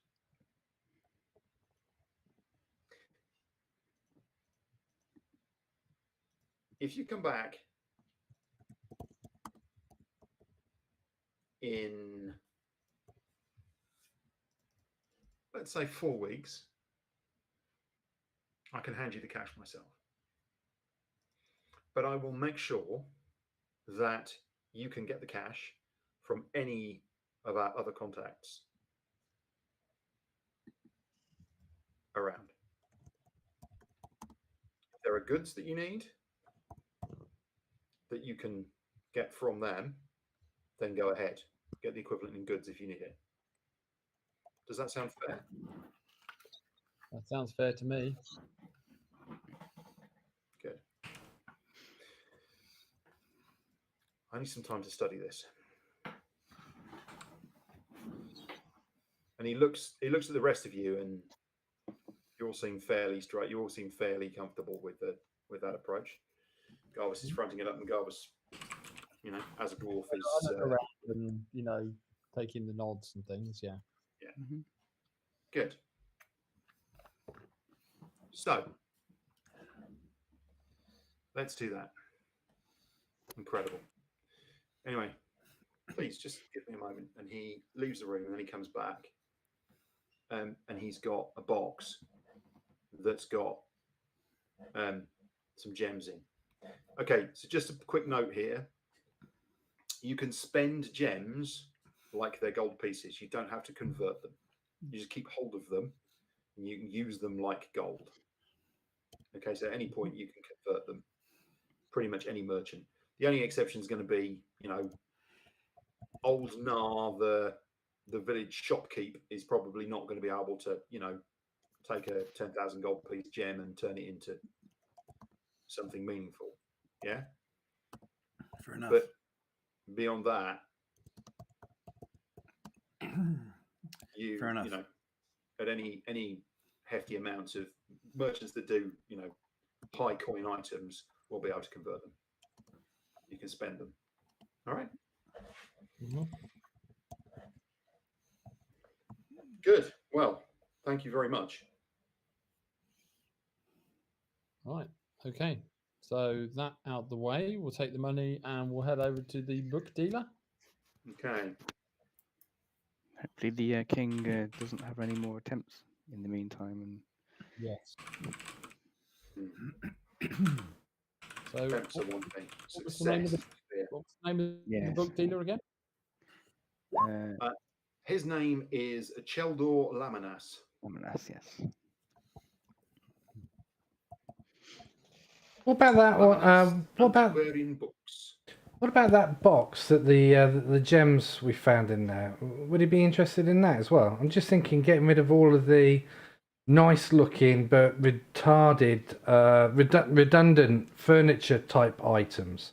I mean, it's good quality that had the magic lock on it. Can't be locked, but that might have value. Would he be interested in something like that as well as the table, the map table? So hang on, If we take the gems out, would he be interested in that? Because it is a fine piece in its own right as well. It might not be worth, he might give us 100 quid for it. we've got the grooming set, we've got the lockbox, we've got a platinum necklace as well. The necklace I would take to a jeweler, but he does other things, so maybe the grooming set and the lockbox, yeah. Yeah, he'll give you 150 gold pieces for the lockbox. Okay. But he's a bit worried about his cash reserves. Yeah. Because you just dented his cash, his ready money. So Yeah. fine. He has to keep an amount of money in cash for buying things and selling things and stuff. Other than the book, can I assume we can sell the ladies' grooming set? Yeah, you can just sell them. Yeah. Yeah. So Okay. the silver grooming set and the lockbox he will buy for 150 gold pieces. The silver grooming set you can sell for 120 gold. Yeah. And the necklace as well. Is there anything in here that we might need as a group party, which we could barter against the difference? Yeah. Does he have magic items? No. Right. Okay. Right. Well, I mean, we'll get a promissory note from him, but as he says, we can either come back to him later, or we can from another agent in. Yeah, I mean, he gives you a letter which is signed and he puts a seal on it as well. Yeah. And he gives you the letter. And he says that's good for 4,000 gold pieces. I think we're heading over approximately to Sharanav next. I think that's our next stop, is it? Sounds good to me. It is. And I think we know an Sharanav will agent. be on, yeah. We've got a name of an agent in You Sharanav. have an agent contact there as well. Yeah. There we go. So. Okay, so over to Cheldor Laminas then.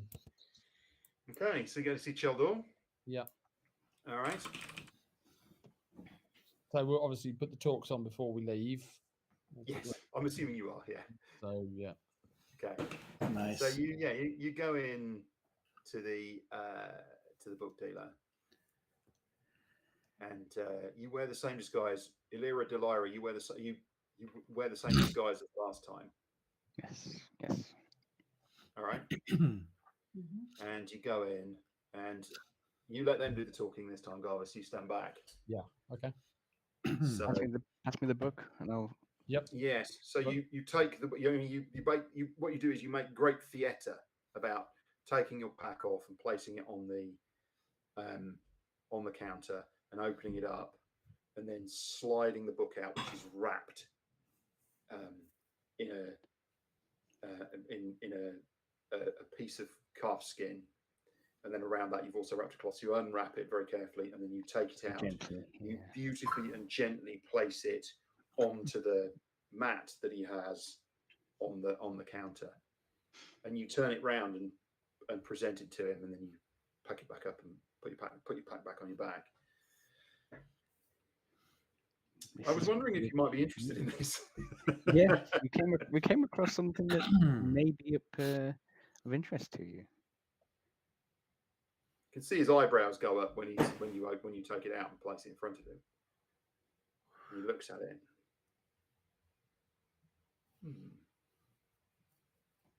And then he opens it and he starts paging through, and he's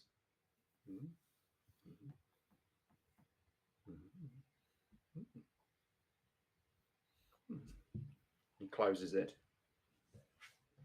Remember, it's not written in common. And he reaches under the counter and he pulls out a little box, a little wooden box, and he puts it next to the things on the counter. And there, in the box, are these 4 little pyramidal stones which have writing on them. Well, sigils, strange objects. And he takes them out and he puts one at each corner of the book. And then he stands back and he closes his eyes and puts his hands out like this. And he concentrates. And for a few seconds, he just stands concentrating. And then his eyes snap open and he beams this huge smile. It's the first time you've seen him smile, in fact. He's always looked very po-faced before, and he beams this huge smile. Something pleases you? He picks the stones up and puts them back in the box, and he slides the box back under the counter. And he steeples his fingers. And with his rather strange rictus grin on his face, he says, "How much were you looking for?" 10,000 gold. Oh, yeah. Well, yes. We were hoping possibly more for a trade. A trade? What? And which book were you looking to trade for?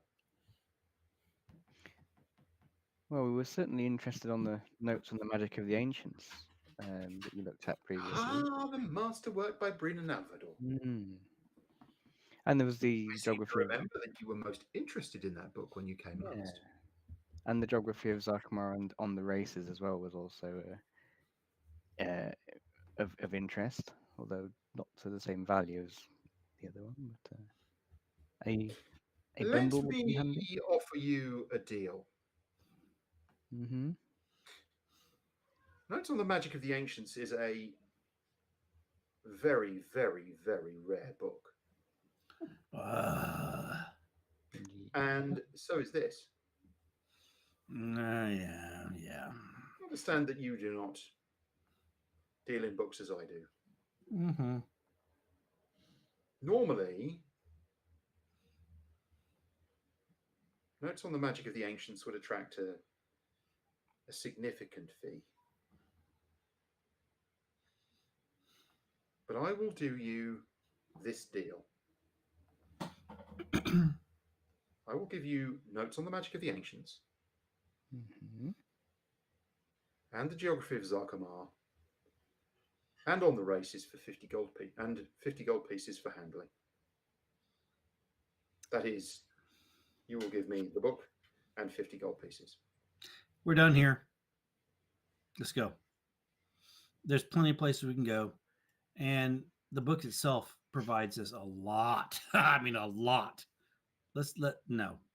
Thank you so much. No, you have been so good to us. You've been so good to us. Yeah, do an inside check if I'm in the room, but if I'm not in there, then I'm not going to. Yeah, just make sure you just know that you're rolling it at disadvantage. Garvis, you can't tell. Yeah. It won't let me. Reinhorn, you can't tell either. There you go. That's my disadvantage roll. Oh no. I mean, Hang on, just hold on a second, folks. Oh wow. Oh, hello. Muggsy's getting a prize. okay. So, but honest people can still be gouged, just a little bit. That's what we're looking for. And so it's like, got it. But instead of 50 gold pieces from us, I noticed Delira didn't make a roll. Oh, what is it? Insight. I think this Yeah. is the other way around. God bless. We take the gold, by the way, and we do good things with it. There we go. Okay, just hold on a second.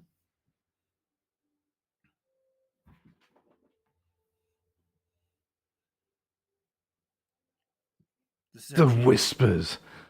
This had never been done before tonight. No, I think it's reasonable. I think we could do this. No, but who cares about this more? Bottom line, do we need those books? I'm not saying this in front of the other guy. Little zombie goblin has just walked up and is complaining and looking like he's about to puke on the furniture. Pretty much. And Delira and Alira are like, come on, mate. So you may not be listening to me very well right now. However, I think we could take this guy for 50 gold. Bottom line, he's trying to take 50 from us. We take it from him. That's a 100 gold piece shift, and it's not a big deal in the grand scheme of things. If he really wants this book, and he seems to want it. I mean, he really seems to want it. How He's about giving you that 50 gold pieces? He's basically giving you 2,200 gold pieces worth of stuff. So what's in return, 50? you're giving a book. So 50 what gold is 50 GP more, and which could be used to help orphans, or maybe buy our pub someday, or whatever it is that you guys choose to do with this. More ale. Well, gosh, no more ale. No. Not for a while. Until tomorrow. Well, there's that. But okay, 25. Just taking it at face value makes my skin crawl. But I have expenses. So do we. He genuinely looks pained. He looks really upset. How I mean, about as far as he's concerned, this is a solid deal. This is a fair, solid, and reasonable deal. We How about understand. 35 gold and you get first choice on books we find in the future? Ooh. You seem like nice people, but you're adventurers. How do I know that you don't get eaten by dragons within a week of leaving here? The last dragon we fought didn't eat us. Yeah. I bet it tried. Well, yeah, they do that. Right, they didn't succeed. It's what we in the business call risk. And if a dragon does eat us, Call it that too, the in our books go business. in there with it, so you'll never know. So you lose what? 40 25. All right. You lose 40 20. gold. The books, the 3 books, and 40 gold. 3 books, and you give me their book and 40 gold. 40. I think that's I think that sounds reasonable. I agree, Laura. I think that is Can a we- good deal. Can we try and appraise the book, or has that already been done? Oh, fucking weak. Okay, fine. All right, Garvis, you going to hand over the cash? So how much was it? 30 or 40? 40. All right, I'll hand over 40 cash. Oh, I'm wounded. So basically, you open up your pouch, which accidentally falls on you and basically buries Muggsy, and he's just having to dig his way out of the pile of money, and then you take 40 gold. Not quite that bad, but Yeah. Minus 40. Okay. Okay. So fundamentally, you now have a copy of the Geography of Zarkamar. You have On the Races, and you have notes on the Magic of the Ancients. Now, what this does is this: if you need to decide in terms of the general layout, if you need to find your way around somewhere, you can usually find more esoteric locations by looking in the book. Okay, and on the races, you've got advantage to any check that requires particular racial knowledge. That could be very handy if we encounter any wood elves. You know those woodies. Tell you what. Yeah, them. Oh, Oh, oh. Muggsy's got it. He's just stealthed. the problem is that the wood elves just, got upset. Yeah, isolation. Okay, is there anything else that you want to do? Right. Well, So we need to just go to a jeweler's somewhere. Find out. no, we've sold all. John said we can just sell Oh, that okay. for face Yeah. value. That's not a problem. Hey, sorry. We don't need to find that out. Oh, he's back. So Don't tell him. All right, just don't tell him. okay. Total haul from that last dungeon, not including the promissory note that we've got, 13,148 gold pieces. Now we're starting to get there.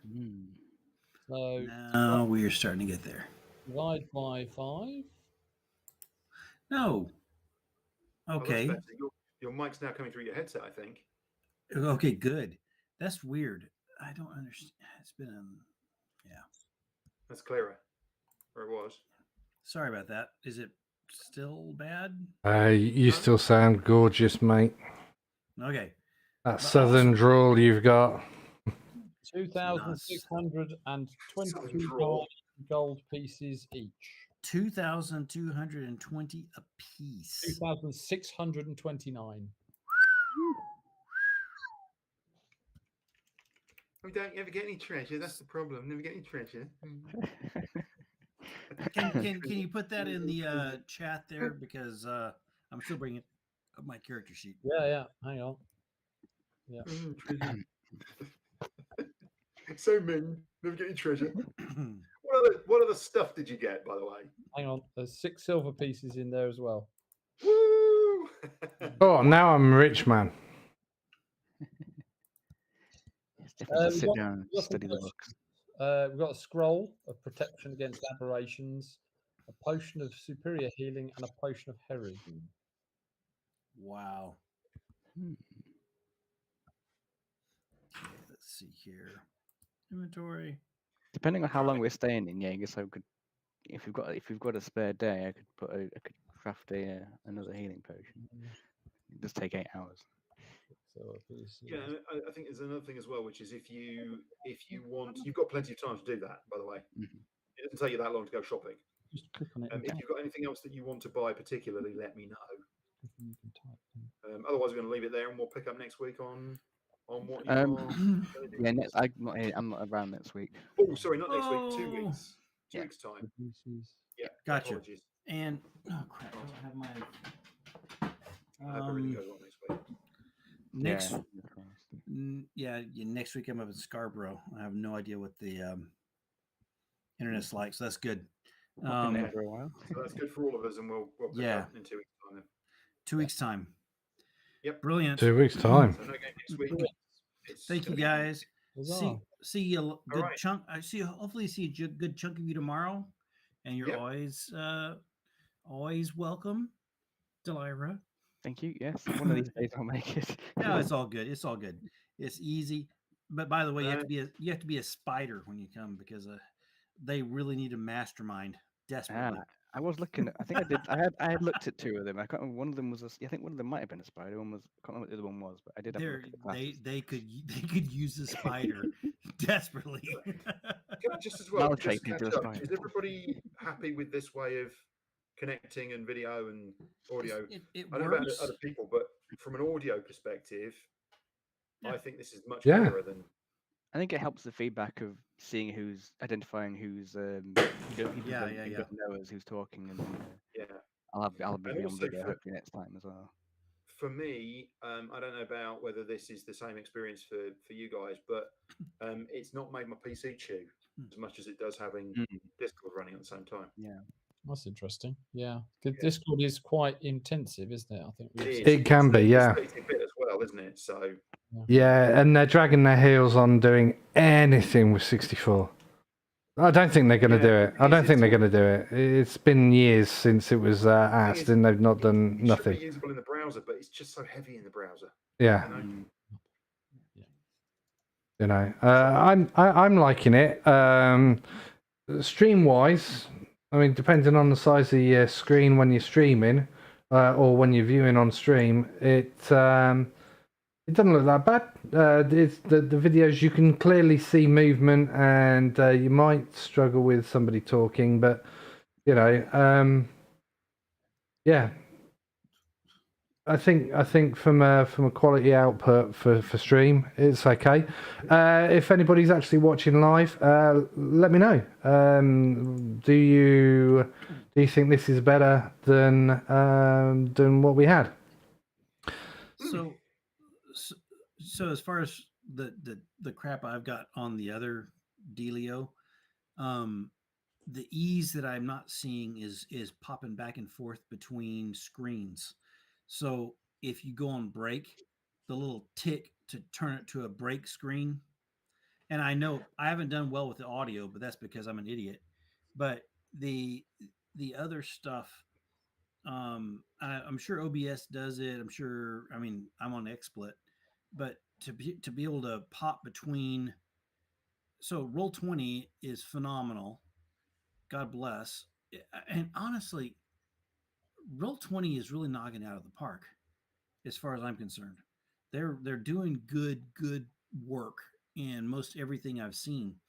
The XSplit piece where I'm playing it, I don't know how to get this into XSplit. I'll talk to Rob about it. But Skype has that NDI capability where I can pull out all your videos and stick them wherever I want on the screen. Mm. And that's handy because it's not just this interface. I can have you on whatever interface I want, and it shows up really well. But this is pretty fancy. They've done a good job on this update, in my opinion. Yeah, no, they I have. like this. I think Yeah. it seems solid. It seems to work really well. Yeah. Well, it's nice because you can just now stream the one thing, so you get the video and the table and the VTT. Mm. So Yeah. you And can- I'll talk to Rob about that because that if I can find a way to do that across, it'd be awesome. And if it works for you, I mean, if it doesn't, it doesn't. If it does, it does. yeah. It's no great shakes in terms of your game on a Wednesday. But I No. think from the perspective of a Tuesday night, I think this works much better. Yeah. I've got to say. I think Brilliant. Yeah. Brilliant. Good. Yeah. Right, Thanks. lovely, Thanks, folks. We'll guys. see you in 2 weeks' time, then, guys. Yep. See you in Alright. 2 weeks' time and Or tomorrow unless for it's the other tomorrow. folks. Okay. Yeah. All right. Yeah, see you Bye. tomorrow. Good night. Bye. Okay, so there we have it. We've got a bit of stuff. We've managed to escape the Cave of Terrors, which drove the cleric to distraction. We've managed to sell some stuff, and Muggsy and Reinhorn have managed to get absolutely blistering drunk and basically removed all of the fears and foes from the past couple of days in a cave where things happened that shouldn't have happened. That was tough going. Looking back at the last 3 to 4 weeks, that was tough going. It tested patience. It tested a lot of player patience as well as character patience. So the sheer fact that literally only Reinhorn was the one who cracked the cleric, is an indication that John's done a fantastic job of writing, because he's playing to the strengths and to the weaknesses of the characters. So yeah, knowing full well that that may have happened, you know, it's absolutely fantastic. Still loving the adventure. So we're not streaming Zarkamar next week. We are streaming in 2 weeks' time. So next Tuesday, I'll more than likely be jumping on another game just to stream it and what have you. Or I might actually have the night off. I don't know. But you guys will know as soon as I know. You guys get the notifications. If you like what you've seen, if you've come across us and you're on catch up, then please, if you found us on Twitter, drop me a follow. If you're on YouTube, drop me a subscribe and hit the notification bell. You'll get an email when we stream. If it's not a game that you like, you don't have to watch. It's personal preference. But I would just like to ask you to come back. That's it. Okay? So, till next time, which will be Friday, I think. Take care. Be good. And we'll see you soon. Oh, thank you very much, Halle. Thank you. It's taken me a while to grow the goatee, don't you know?